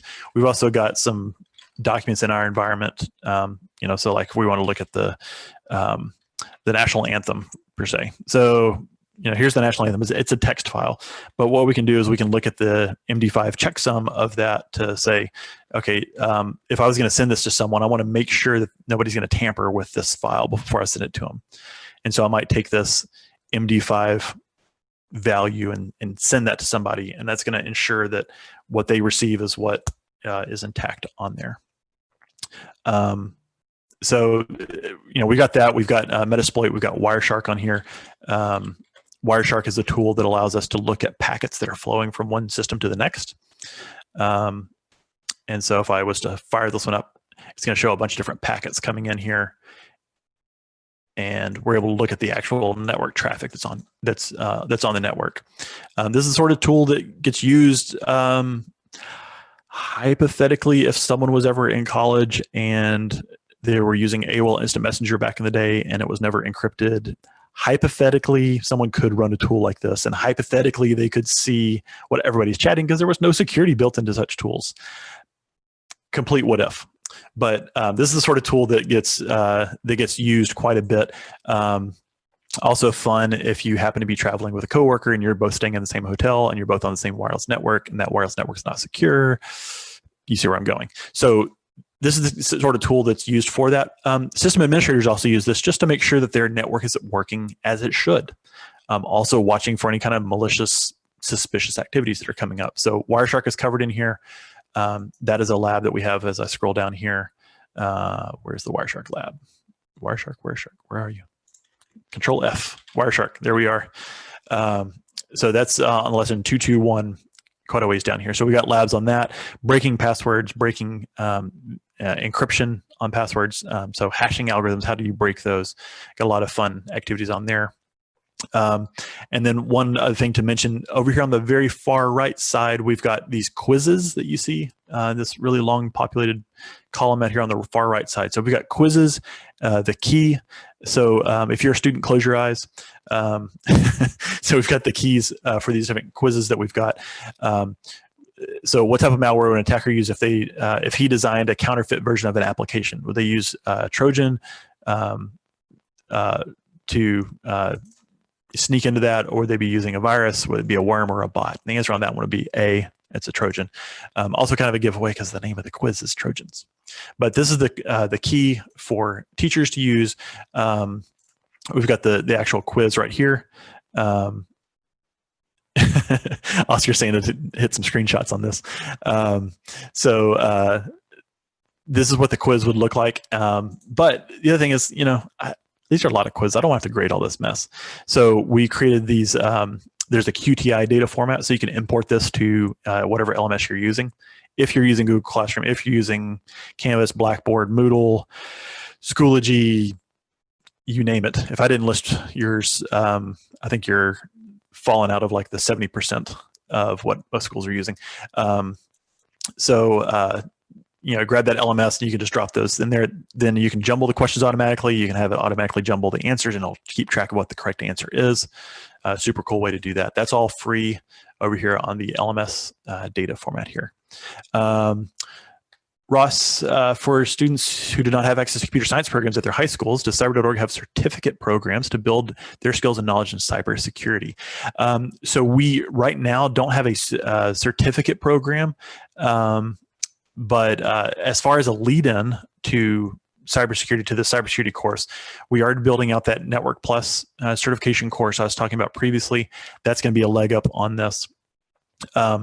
If you have computer science that you're offering at your school, or we've got a cybersecurity, we've got a computer science course offering that is going to be getting reworked in the future. I'm not sure what the forecast date on that is, but that's where we're headed with that. If you're new to all of this, Linux, what was that Linux he's talking about? We have some Linux introduction labs on here, Linux 101, 2, 3, and 4. These things are not required by the Security Plus certification, but we cover it in here as a means to prepare you for the lab so that you can get some hands-on experience doing some of this. So we've got this Linux command line appendix on here, and then we've also got a networking appendix to kind of give you a brief introduction to networking. Federal cyber law. what does the law say? That's the big thing. And so I actually encourage teachers to teach this first. Right off the bat, let's talk about cyber law. What are the penalties? What is and is not breaking the law? And then we've also got this other resource down here, the book called Worm, The First Digital World War. Check this one out. We've got some questions for students to read, to answer after they've read the different chapters. And so chapters would be like, the author says that Phil has come face to face with the glaze. What is the glaze, and how can a person avoid seeing the glaze when explaining how a system works? And it's just that kind of confused, glazed over look that people have. That's what the book's talking about. So the red text is on here is kind of the stuff you would expect a student's answer to involve. Then obviously have to be word for word on that. We also have a link to the book up here at the top, ISBN links, ISBN number, and then the links that's up there. Tommy, we are at 11:20, so maybe for 30 seconds of a question, if anyone has a question. Sure. Or wrap up the final. I have a question. Yeah, go ahead. Hi, I'm Janet. And my situation is a little different. I work with LACO in the GAIN division. So we work with individuals anywhere from 18 to 59. We do offer some short-term trainings. So my question is, you indicated that the courses are free through your cyber.org.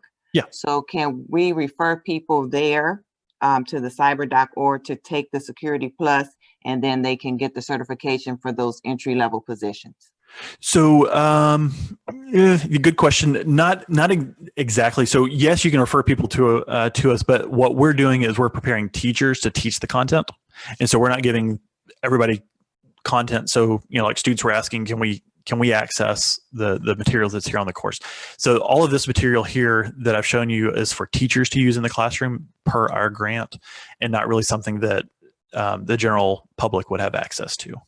Okay, with that in mind, where can I direct people to take the test for Security Plus short term so they can enter the workplace, and then later if they choose to go for further education, they can do that? Let me grab this real quick. Okay. This is the study guide that I used and that we reference in the course. This is the McGraw-Hill Security Plus certification book. There is a new version that's coming out. This is the 501. I referenced the 601 previously. Mm-hmm. So this is a good resource to have. This is all you need for it. I would do this, and then taking the certification is at any Pearson or Prometric. I'm not sure which. I think it's Prometric. Where is that? They take the test? At Prometric testing centers. So prometric.com, I think, and then you can find the testing centers near you. Okay. Now, another thing I keep hearing is this CompTIA. Is that somewhere that they can go for training? CompTIA does offer training. CompTIA is an industry trade group, I guess. They're based out of Chicago, just outside of Chicago. And they offer several certifications. One thing I did not mention about Security Plus, one of the big leg ups with it is if a student is interested in career, going right into the workforce, it's recognized by the industry. If they want to go military, it's recognized by the DoD. In fact, DoD wants people to come in with Security Plus certification, with Network Plus certification, with A Plus certifications. Those check boxes that DoD wants for their people.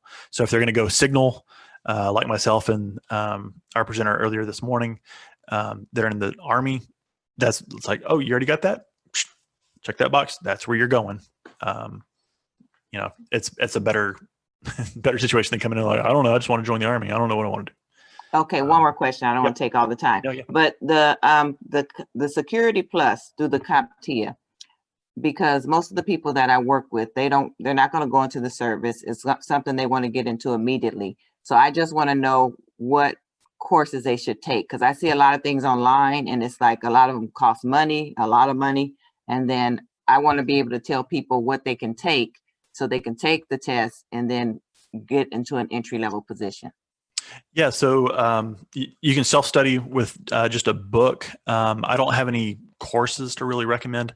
There is a fellow Professor Messer on YouTube, and he does a bang-up job. He sells his own study guides, materials we reference him, have been in contact with him. Professor Messer, he's based out of Florida, I believe.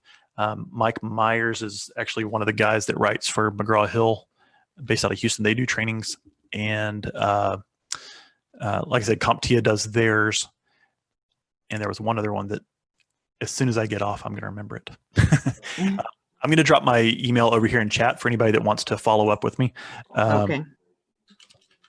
And kind of help explain some of that, because Angela's giving me that look.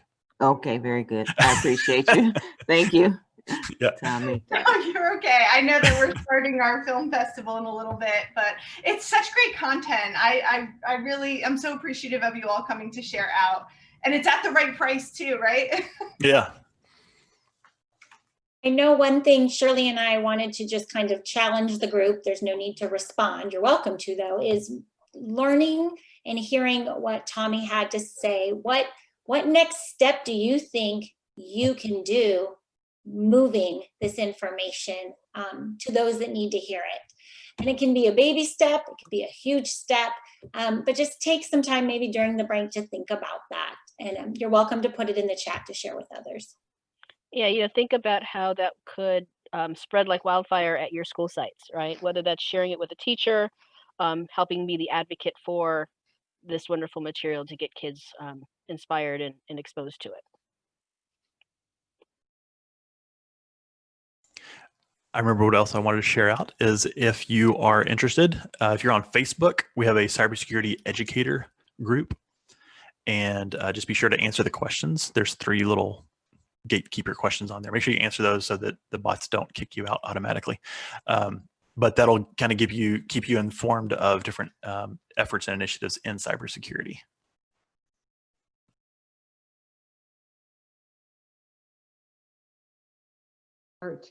With record, and we are recording now. So just a little bit about Margaret Fernandez.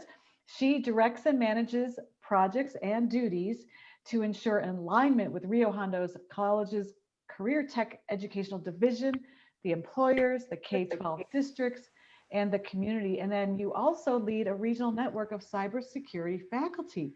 I am really interested to hear about these projects, your duties, and your connections with the faculty. So Margaret, if you could just speak to your role and your work with cybersecurity.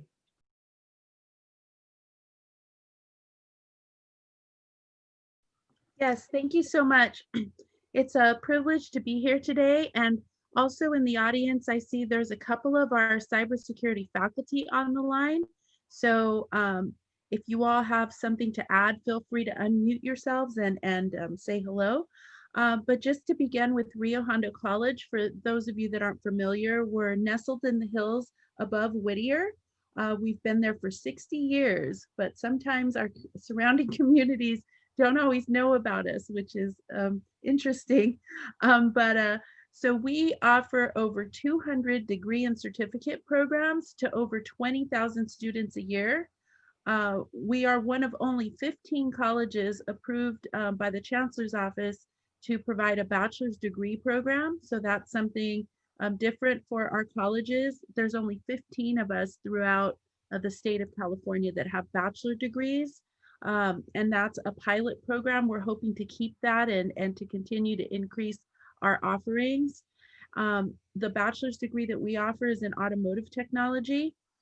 But in addition to my work at Rio Hondo College, I wear another hat as the lead in our regional NetLab hub and cybersecurity project with 14 colleges. Our colleges in our project include Cerritos College, East LA College, El Camino, Compton College, LA City, LA Harbor, LA Mission, LA Pierce, Long Beach, Pasadena City College, Santa Monica, West LA, and Glendale. And I believe Glendale and Mission are on the line with us now. So the cybersecurity project was developed to address employment gaps in the information technology and cybersecurity positions. We have a 4-pronged approach that we're using to address those gaps. One is information technology and cybersecurity industry partners. So we're partnering with the industry very heavily to bring those opportunities to our students, but also to let employers know that we are a viable source for them to hire from. And the second thing we do is at the onset of our project, we started in 2016, so it's a fairly new project for the colleges. And we decided to create a regional curriculum design of certificates and degree programs that each college could adopt. And a couple of colleges in our network, West LA and Long Beach, had been doing cybersecurity for a really long time. So we were able to create a sort of learning community where they could also help us, help all the colleges develop their cyber programs. And to date, we're happy to report that we've all gotten our cyber programs approved through the chancellor's office, and they've been running for about a year or so now. So right now, the name of the game for us is building our programs, increasing our enrollments, and also helping the students that have joined our programs to get internships and jobs. Another thing is we have the NetLab Hub, and what the NetLab Hub is it's an environment where students can practice, because we can't teach them to secure our IT and technical fields without having them learn how to break into them. So we need to do that in, of course, a very secure environment. We don't want them breaking into our systems and learning, on the live systems. So we use NetLab for that, which is our provider. And our NetLab Hub is actually run out of one of our Orange County college campuses that already had a very robust program. And so we built that program up so that we could all tap into their program. Yes. You're in. Great, thanks. And then the last thing is, of course, the outreach pipeline from our information technology and cybersecurity career pathways that begin in K through 12 and extend through community colleges and on to universities. So we're working on that now. This is our final year of the project because this was sort of startup money. And now we're hoping that our campuses will keep the programs going with their own budget. But we're really working on now dual enrollment and whatever we can do to really extend our pipeline now that we have students in the pipeline. So that's where we are with our project to date. Thank you, Margaret. So feel free, we're a nice small group, and just go ahead and unmute and go off video if you'd like, just to ask questions. But I know from the high school level that my experience is the dual enrollment, and sometimes there are obstacles that may be in place that aren't intended obstacles. And I'm wondering, I'd like to hear from you, Margaret, if you are seeing, or if you have a wish list of things that you'd like to see happen, maybe with that dual enrollment or the career tech ed aspect, to provide better access for students to engage these certificate programs. Well, dual enrollment can be a bit tough only because it's two very large, very well-established systems that are trying to work together. And sort of, if you're a counselor and you see a need, how do you even move the needle on that? And, it really starts administrator to administrator. So, we have over 200 dual enrollment courses throughout 15 high school campuses in our area. And I know that all the other community colleges are also reaching out to their high school campuses, but a lot of things need to be in place for the program to actually take off. You need a faculty champion that's going to teach the class. That faculty would need to either be hired by the community college or they would be full-time at the high school. But there, one of the requirements we have is some of our programs require a master's degree. So if it isn't a faculty with a master's degree, the credential doesn't translate over to the master's, which is silly, right? Because it's the same thing, if not more.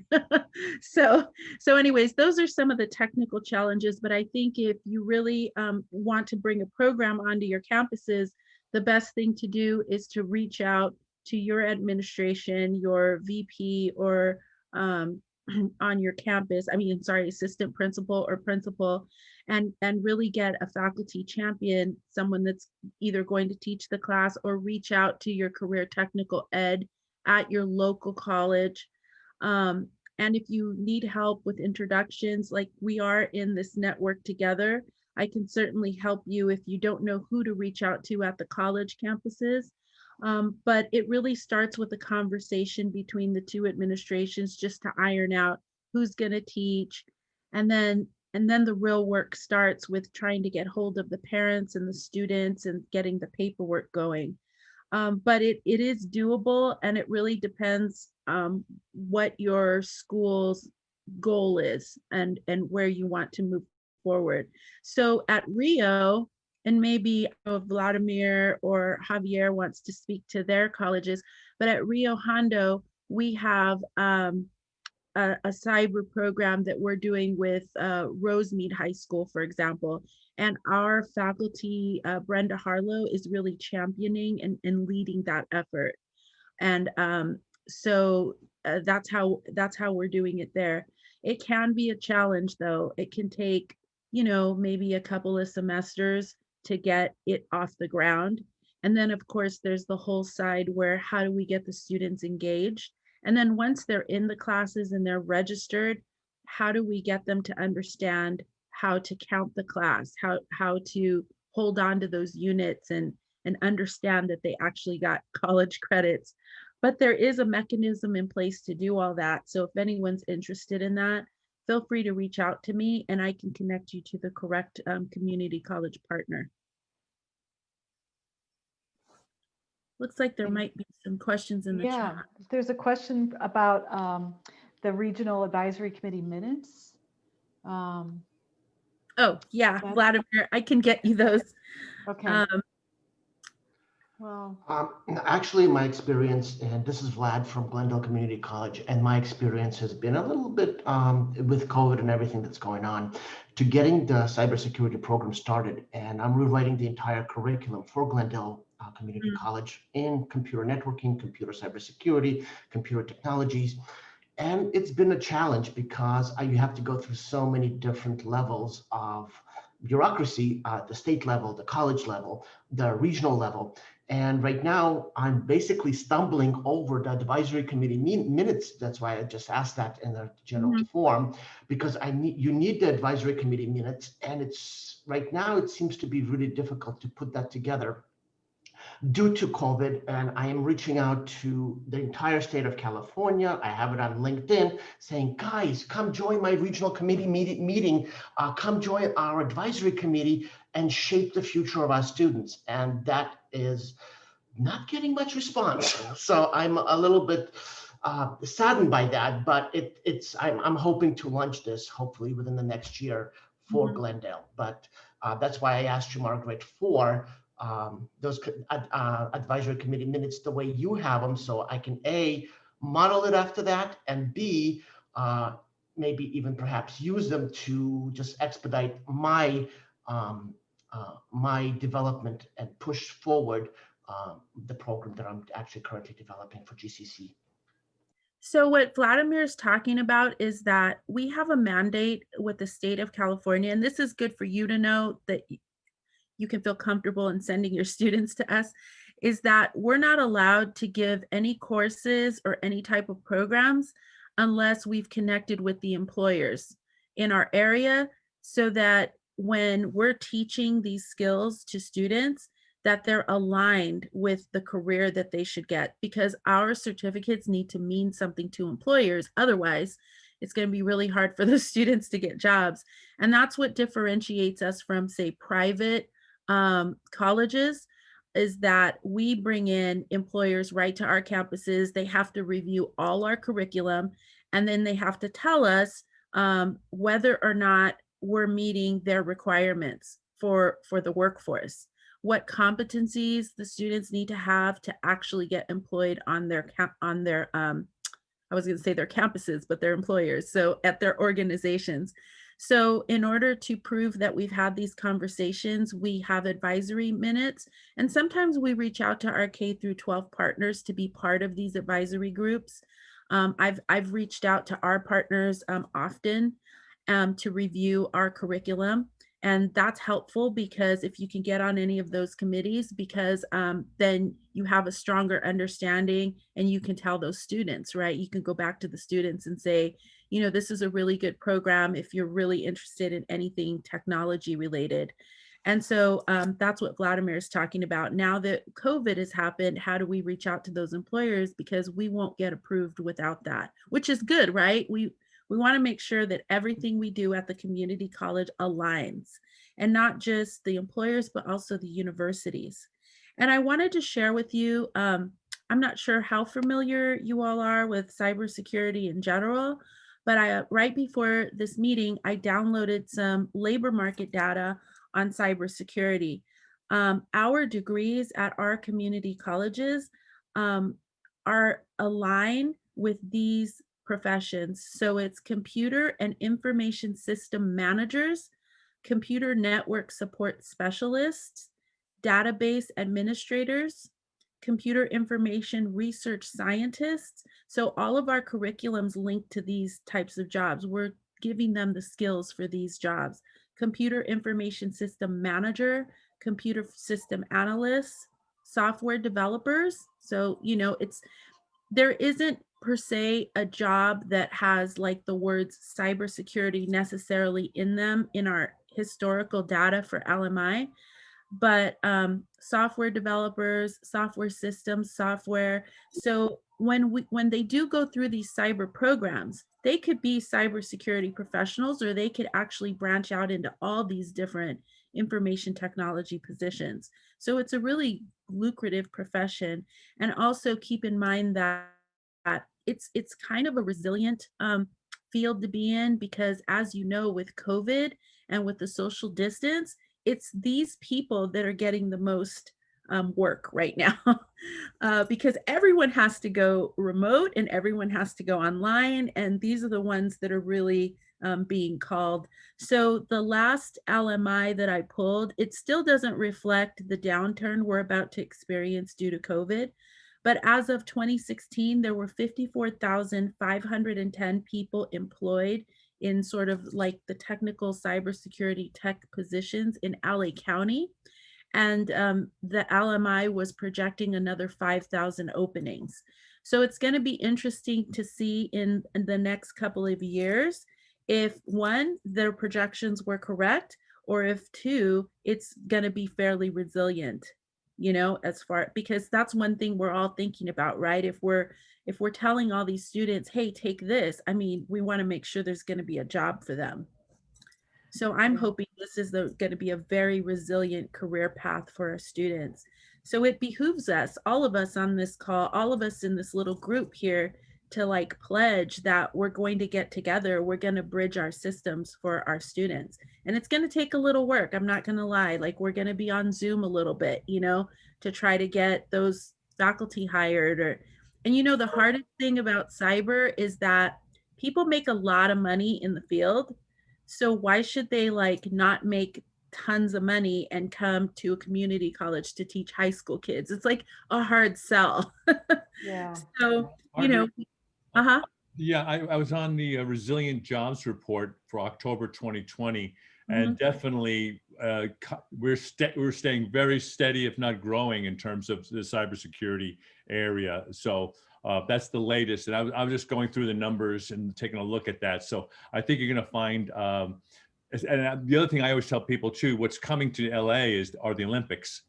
And I think there's going to be some real call within the, you know, that community as we're recovering from COVID, or having more cybersecurity that's aligned with the Olympic Games. I don't know about you guys, but you know, when we first started these programs in about 2015 was when we started having the talks. We got the money in 2016, and we've been riding through.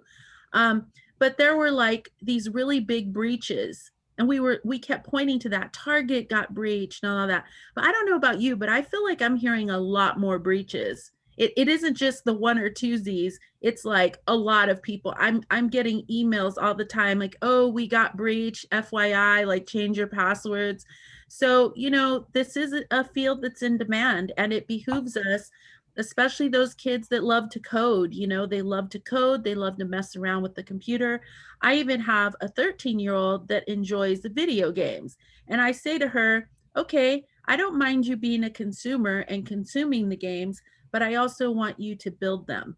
So for every hour you spend playing a game, you're going to spend time on, there's free services like Scratch Junior, somebody mentioned that earlier, but there's these services where you're actually kind of playing a game, but it's teaching you how to create as well. And those people can turn around and want to become part of the cybersecurity community as well. So. Wow. That's great. Is that social engineering as a parent? Right? I love it. Bribery, whatever you want to call it. Yeah. Well, Margaret, I know we all have questions. I also want to provide space to introduce Kim Johanna, who's also with us. And I'm really happy she's able to join us, and we're going to have some opportunity for some Q&A for both at the end. Welcome, Kim. And Kim, just to give you a little bit of background, she is with Palo Alto Network Cybersecurity Academy program. I really am looking forward to hearing what that Academy program is all about. And you previously managed EMC, Dell, and the Academic Alliance. You taught for 7 years bilingual elementary education. Wonderful. You are obviously passionate about education, which we're grateful that you're on board with us today. And I would love to also hear about the partnerships that you're creating and what we can do as educators, as school counselors at all levels to support your program. So if you could share a little bit about what Palo Alto and your role and some of the initiatives that you have going on. Absolutely.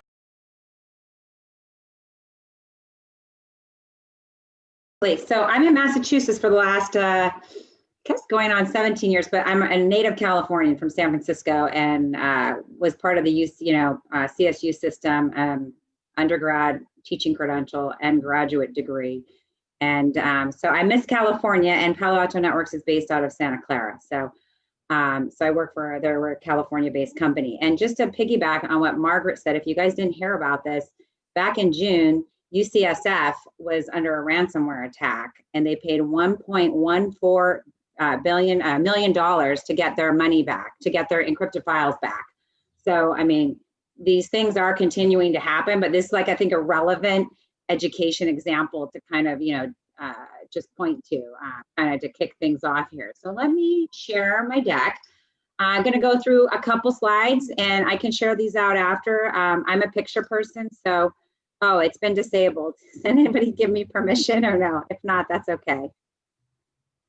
Bob, do you know if I can have permission, or Maureen's getting it? Okay, thanks. Yeah, we're experiencing a problem with the presenters getting into their slides. Oh, I got it now. You got it? It just came up. Yeah, can you guys see the slides? There you go. Okay, so typically, anyways, this Maureen did a great introduction. So super passionate. I've been doing academic programs in IT companies, for, God, almost 2 decades now, but I've been at Palo Alto Networks now 2 years managing our academy program in the Americas. So it's a global program. So I'm going to give you a quick overview. I know you heard from Ashley this morning. She's phenomenal, fantastic. I was so happy we were able to get her to, do the keynote, because I think she's just a prime example, of what can happen and how people can, really have a career in cybersecurity. And the fact that she's also teaching up in Sacramento, I think in this space, I think is, really shows that she's got kind of both, sides of the fence, so to speak. So basically what I usually cover is like, why us? Why would you want to partner with us? What are the trends? I'm sure you heard some of this, the skills gap. We'll kind of go over this very quickly. What kinds of programs Palo Alto Network has, because we have more than just the academy, and specifically how does the academy work? This just the quick facts about Palo Alto Networks. We have 95 of the Fortune 100. We continue to grow very rapidly year over year, and we have 75,000 customers in over 150 countries. And we have roughly a little over 8,000 employees. actually, I just found out today that Gardner named us, this is now going to be changed because we just got, again, the 9th time that we are the visionary and the leader as opposed to our competition in this space. And this is where primarily the academy curriculum fits. So that's why I like to kind of show that, you know, according to industry analysts, kind of where do we fit compared to, you know, everybody else that's in the next gen firewall space. Specifically, no surprise, data is everywhere, right? 25 billion plus devices by next year, which means that there's more and more threats because the attack surface is greater and greater, right? So that means there's going to be more attacks like the one at UCSF, which means that there's a lack of skilled professionals to help us in this space, right? So 53% of organizations report that they have a lack of skills in this space.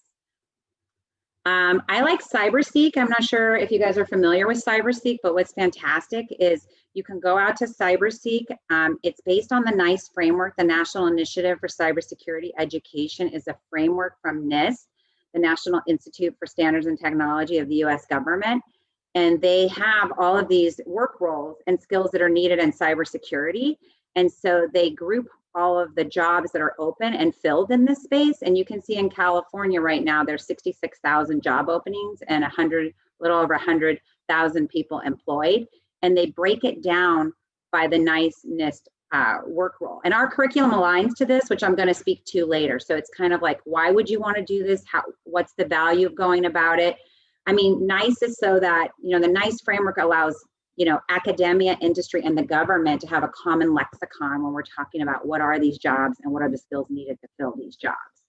They have a career planning tool too. I mean, it's a fabulous resource. If you're not familiar with it, I highly recommend you go out there and take a look at it. Specifically here at Palo Alto Networks, we have Cyber ACEs that I'm going to talk a little bit about, which is really for, you know, ages 5 through 15, and it's really cybersecurity awareness. The Academy, which is for high schools and higher ed. We have a program for veterans as well. Ashley, I think, participated in that before she came to work at Palo Alto Networks. And then we also worked with the Girl Scouts, and we developed 18 cybersecurity badges.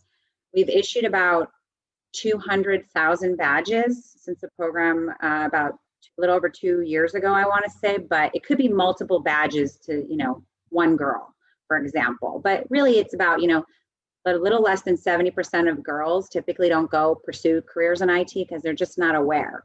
So that's where like the counselors really play a big role, is to really open up and kind of create awareness about, you know, and cybersecurity is cool. I mean, everyone can relate to it. So that's one of the things I love is, you know, everybody can relate, even your kids, you know, at a young age, everybody's getting, you know, the smishing, which is text messaging, right? And their emails. And so it's something that, you know, it's really important that we all get educated at every level.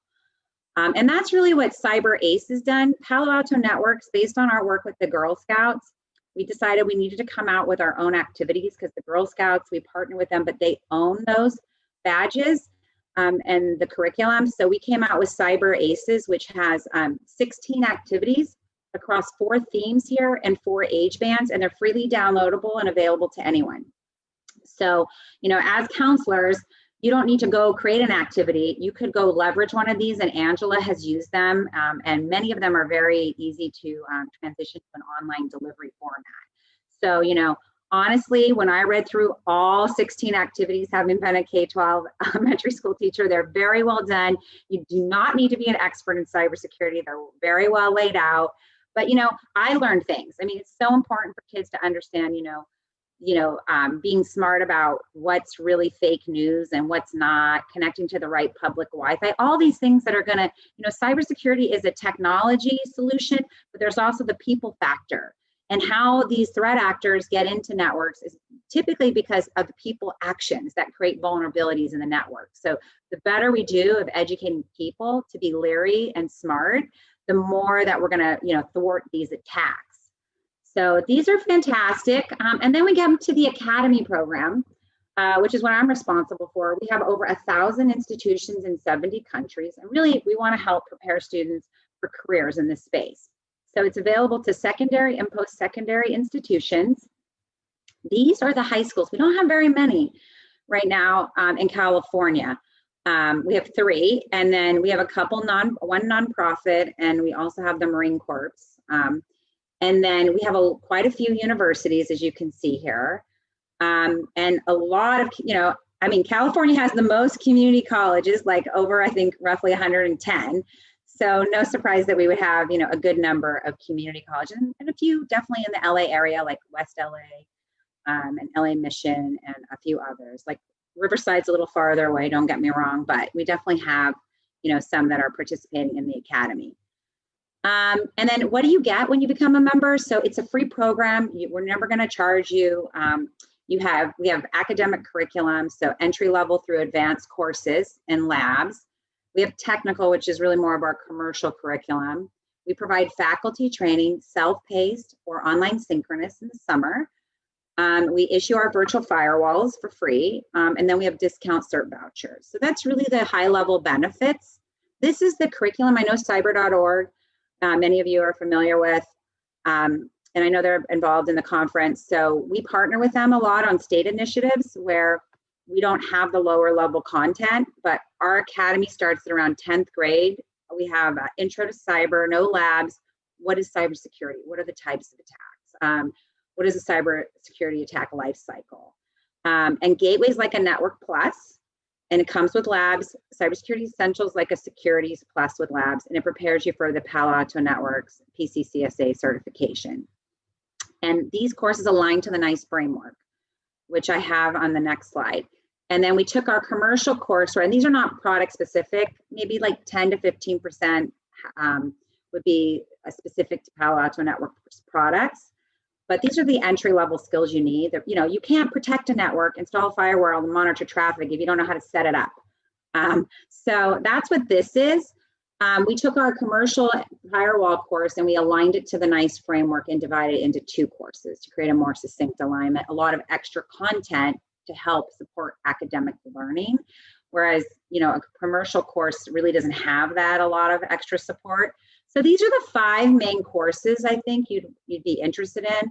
At a high school level, these really fit nicely. Very few high schools teach up at this level for the PCNSA certification. Most of the community colleges are doing both. What's nice about our program, we don't require you to teach our courses verbatim. They just need to be offered in 4 weeks or more. And you can use them any way you want. So you have a lot of flexibility. You can go out and evaluate any of our courses for free. It's like Amazon. You get a couple modules to take a look at. You have to register for our Moodle platform. So all the courses are hosted by us for faculty and schools. This shows you the NIST NICE work role alignment. So this is the NIST definition, and this is what you would search for when you're looking for jobs. How do these courses align to that? The labs, but the good news is the lower level labs, the associate labs, are free through June of 2021. And we're working to extend that through next year. We'll probably know by January, which means that if you become an academy and you request these courses, we host the Moodle shells. And when you click on the labs inside the Moodle shell, it directs the students to Network Development Group for hosted labs, and it's free. So all you need to do these courses is internet access and a Chromebook. So it's very online friendly. So you're not, as faculty, your biggest challenge is always setting up the labs. At the next level, you either have to set them up yourself using our virtual firewalls, or you can pay $50 per learner for the higher level labs. Or if you have NetLab and you become an academy, we'll push all the labs to your NetLab virtual edition. So that's kind of the labs. This talks about how you become an academy. We have an online application and a license agreement. Once you join and we qualify you, we send you a welcome email with how to get started with everything. Obviously, you need to go through the training so you can teach the courses and then begin teaching. I know the steps are not that easy and there's a process involved, but at a high level, that's kind of how it works. I did want to mention, we partnered with North Carolina, the whole state. So any high school in North Carolina can teach our curriculum through the Career and Tech CTE through the Department of Public Instruction. We have about 30 high schools in North Carolina. So that's just an example of how we can partner at a state level. This has extra resources. This gives you at the end, I can share these slides out, the Gateway labs, the Essential labs, the Firewall labs, and then kind of how what we're doing at the Academy aligns to what we have for industry professionals to then the certification exam. So this is just kind of reference material here at the end. I don't know if there are any questions. I know it's a lot to take in, but I'll stop there. Thank you, Kim. So what questions does everyone have for Kim or Margaret? There's a lot of information that's been shared and really exciting news. So feel free to unmute if you have a question, or you can add it to the chat. Yeah, I see somebody asked about digital badges. We don't necessarily have we don't have digital badges yet for our academy. That's something that's on our roadmap. But when faculty finish the training, our students, they get a certificate of completion that's auto-generated. Some of our community colleges have partners that provide digital badges. For example, at Rio Hondo, we're working with our business division where our cybersecurity courses are housed. We have a partner there that's working with our students and providing them with digital badges. But I think that's an individual thing per each community college. Yeah, I do know if they get certified, if the students achieve their PCCSA cert, they get, like something like a digital badge type thing, or it's for like their signature that they can use with the certification. So I would be very interested to hear from anyone in the group, just the level moving from the high school to the community college, and then is there a need beyond community college?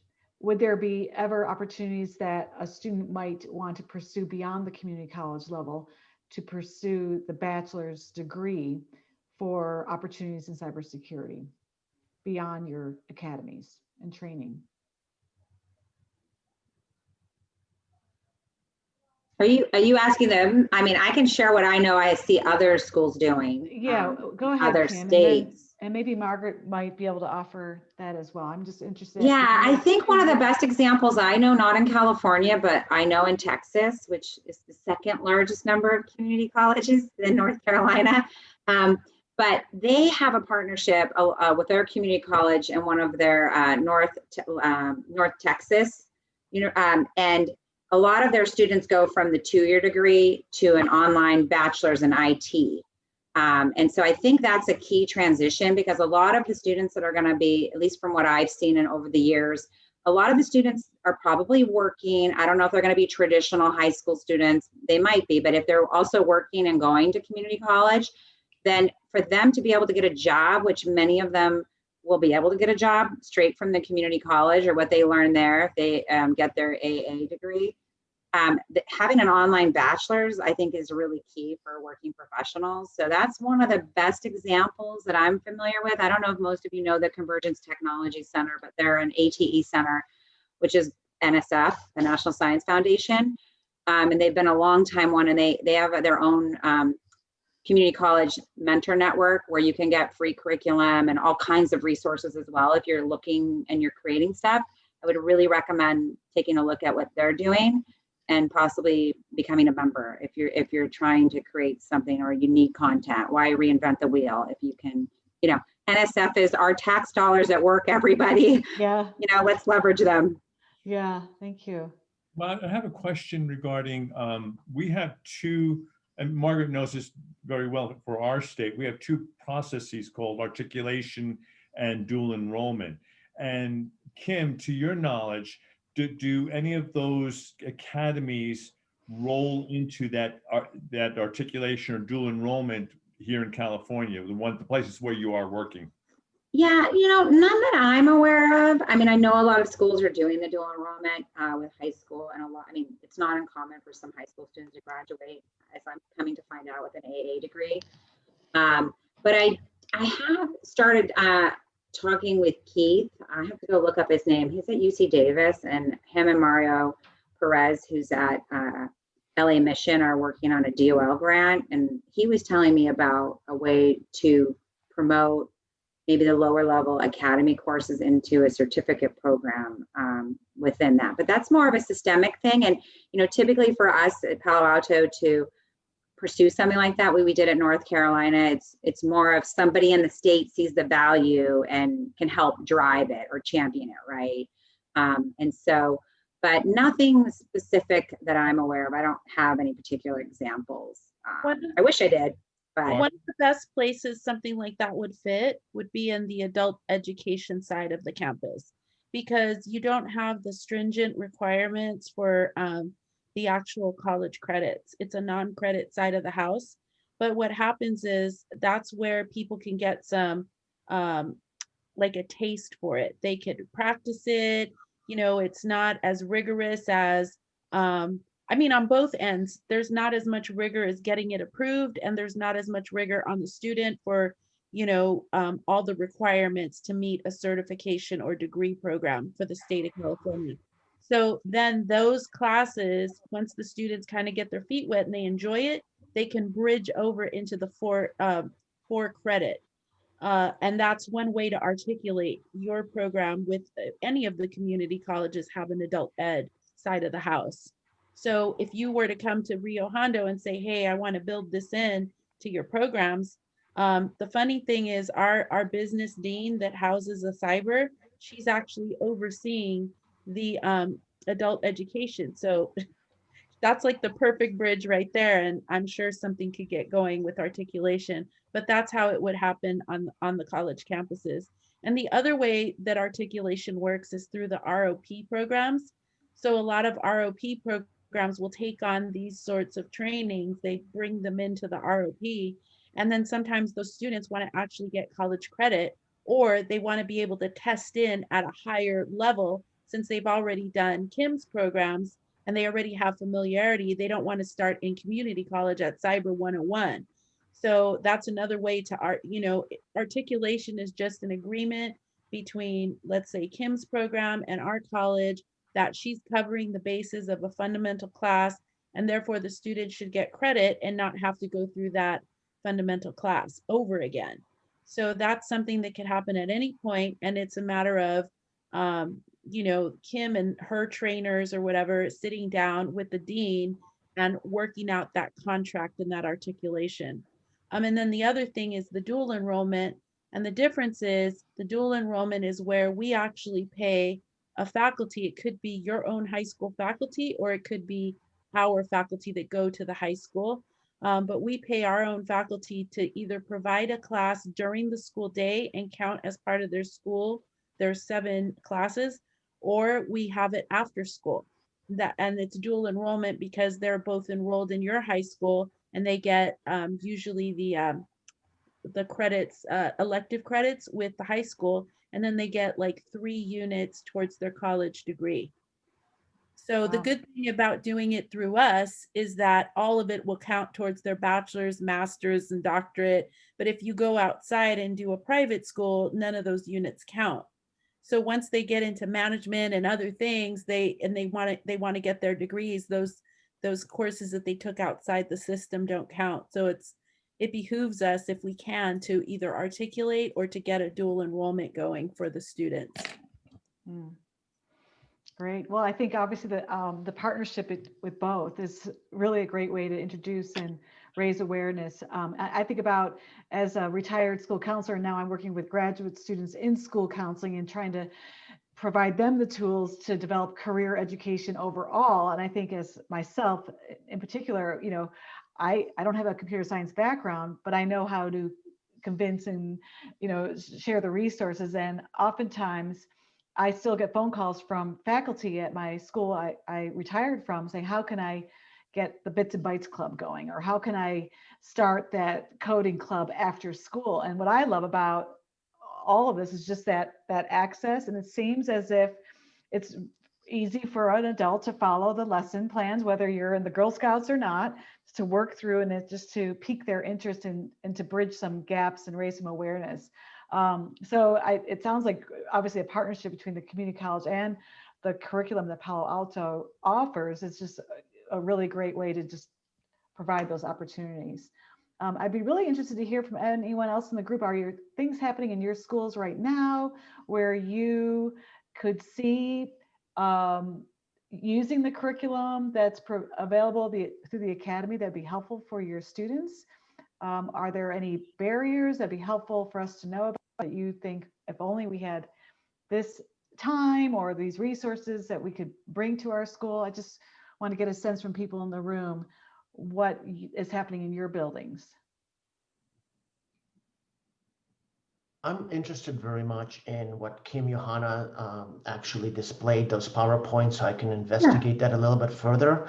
So I'm interested, since I am developing this new program for Glendale, I am really interested in getting any and all material out there that can help our students and help the industry get the students, get the young people or the retrained people into the industry that will benefit our school and the industry at the same time.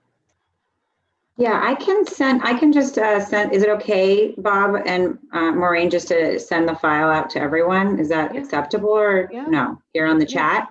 Yeah, okay. You can do it on the chat. Yeah. Okay, I just wanted to ask before sending it out. That way you can access it very quickly that way. So I'll send it out via the chat momentarily. There was also a question here about, can the students access it on their own? The Academy, no, it's really for the schools.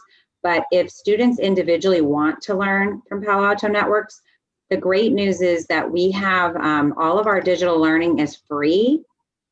So anyone can go out to our learning management system, Beacon, and register, and then they can take our e-learning courses for free. So there is a lot of versions, commercial versions that are out, there that they could access. Intro to Cybersecurity is one where they could just go and take it on their own. So, but our program's with the institution. That is wonderful. Kim, who would be our contact person if once I go through the, is it listed on the slides? Once I go through the PowerPoint, is there a contact person for each particular region? And it's just me. It's me. I'm for everybody in the U.S. Yeah. So you would just include your contact information? Would you be able to? Yeah, I can put it. It's in the PowerPoint. So I'm going to send that out right now. I was just wanting to make sure I found it, but you'll have it. And it's just K Yohannan. If you look at my thing at paloaltonetworks.com. So K, my first initial, my last name at paloaltonetworks.com. I guess I could send it out here to everyone, but it's also going to be in the PowerPoint. Vladimir, I'm wondering if, and Kim, I'm wondering if we might be able to invite you to our next regional advisory meeting to share your curriculum. Yeah, absolutely. I mean, I'm always happy to come talk and share the resources that are available. I mean, absolutely. So I'm happy to do that. I think it'd be helpful. Yeah, I think it'd be helpful, right, Vladimir? I think it'd be helpful for the other 14 community colleges that maybe couldn't make it here today to hear about this resource, because like I said, it would make a great bridge into our program, for them to get familiar. Like, a lot of people don't know what cybersecurity actually is. And the funny thing is, I'm so pleased to hear about the Girl Scouts, because it is an untapped resource. Like, so many people don't realize there's 40,000, or the last time I was involved, there were about 40,000 Girl Scouts in LA County. And so all of those are students, and they're interested in, this is something they do outside of school. This is what they do for fun, is to take these courses. My daughter actually has one of the cybersecurity badges. I was going to awesome. I didn't know, I didn't make the connection until you started talking. I'm like, wait a minute, I think we did that badge. That's awesome. So yeah, so it's a great resource It is. And cyber.org actually worked with us on the Girl Scout badges and Cyber Aces. So because obviously Palo Alto Network space is not K-12. I mean, for a high school, it's fine what we're using, more job skills. But for lower level knowledge, you need to go to the experts, and they're experts in that space. Yeah, I'm really glad to hear you describe that differentiation between the two, because I know any bit of cybersecurity education is going to be great for us as educators and for our students. But it's good to hear sort of the differentiation between the two programs. Margaret and Kim, I think we maybe have just. We're coming to the end of our time with both of you. And thank you so much This has been enlightening. And we're at the film festival portion of our program. And I love this idea. Bob came up with this. I thought this is very LA. I think we need our own red carpet. And videos are a great way for us to engage with our students. So I encourage you for this first video that I'm introducing, you're going to meet a young man and think about who he might remind you of in terms of your students, which of your students might benefit from hearing a video like this. What questions does it spark in your mind? How might you use this in a career counseling lesson? But the videos are fantastic. We get a lot of questions about, now that I know this information, or I understand that there is so much growth in this industry, there's so many different jobs out there, how do I present this to my students? So with that, we are going to kick off our film festival with our Cyber Ninja.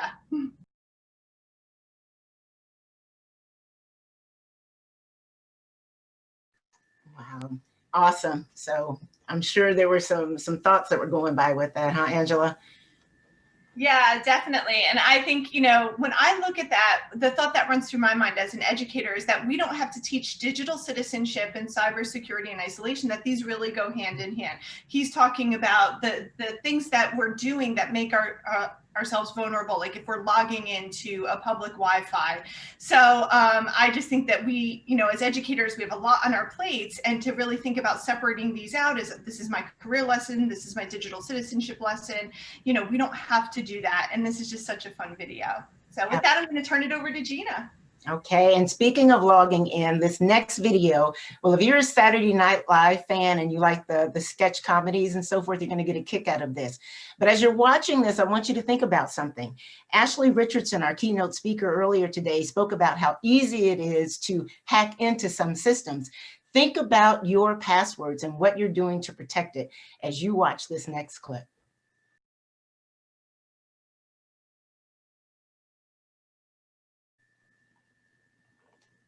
So some of you are shaking your heads. Some of you are saying, uh-oh. Some of you are having a moment where it's like, I know someone who does that. So it's just a friendly reminder how careful we should be with our passwords. Angela? I think Bob is introducing the next video. Okay, I'm going to do the next video, and a lot of you are asking about the videos and where they came from, and that they're all on the program that we sent to you, but I will also put that in the chat box as well. We have a total of 8 videos, and some made the list and some didn't, but we really appreciate that you like these videos. The next one, we're going to be talking about DEF CON, which, again, going back to Ashley, she was really big on DEF CON and their impact on the industry. There's some things here that are going to be extremely revealing to you in terms of cybersecurity and what's coming up in the future. Hacking into car computer systems or traffic lights are already with us and maybe cause more danger in the future. So if we could have the next video, that would be really great.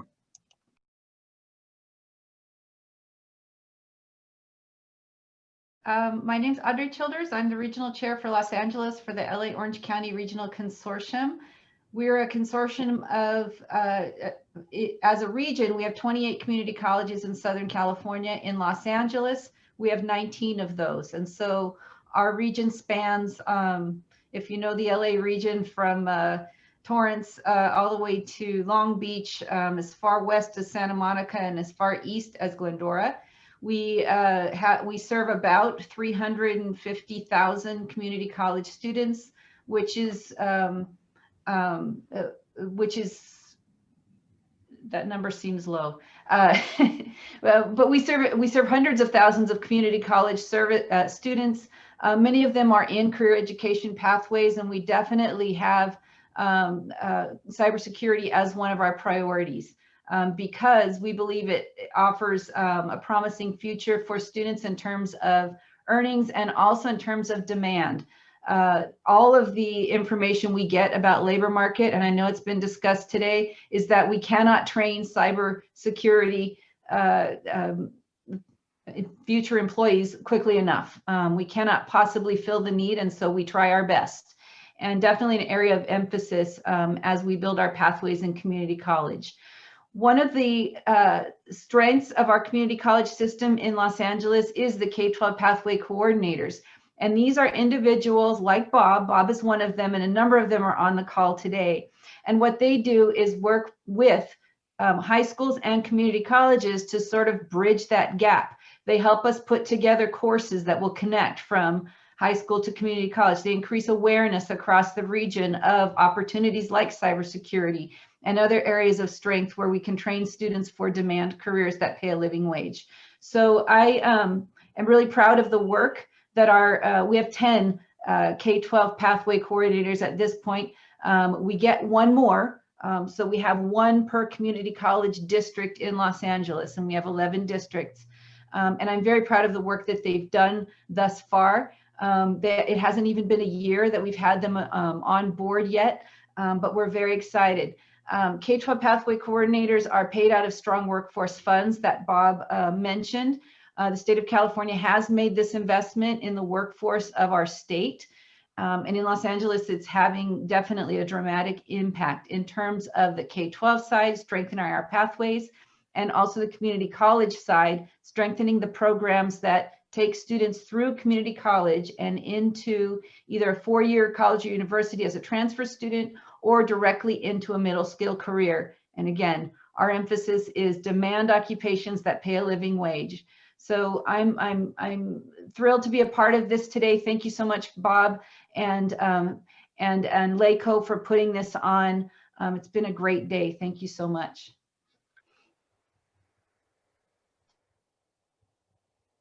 Angela?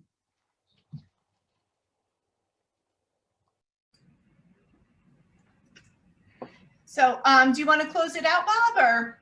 I'd like for Gina and for you to close it out. I think that'd be the best way to go. You want to go first and then let Gina do the close? Sure, absolutely. So we just want to say thank you so much to all of you for joining us. If you're looking for more resources, we encourage you to go to ncwit.org. Maureen, can you drop that link in the chat?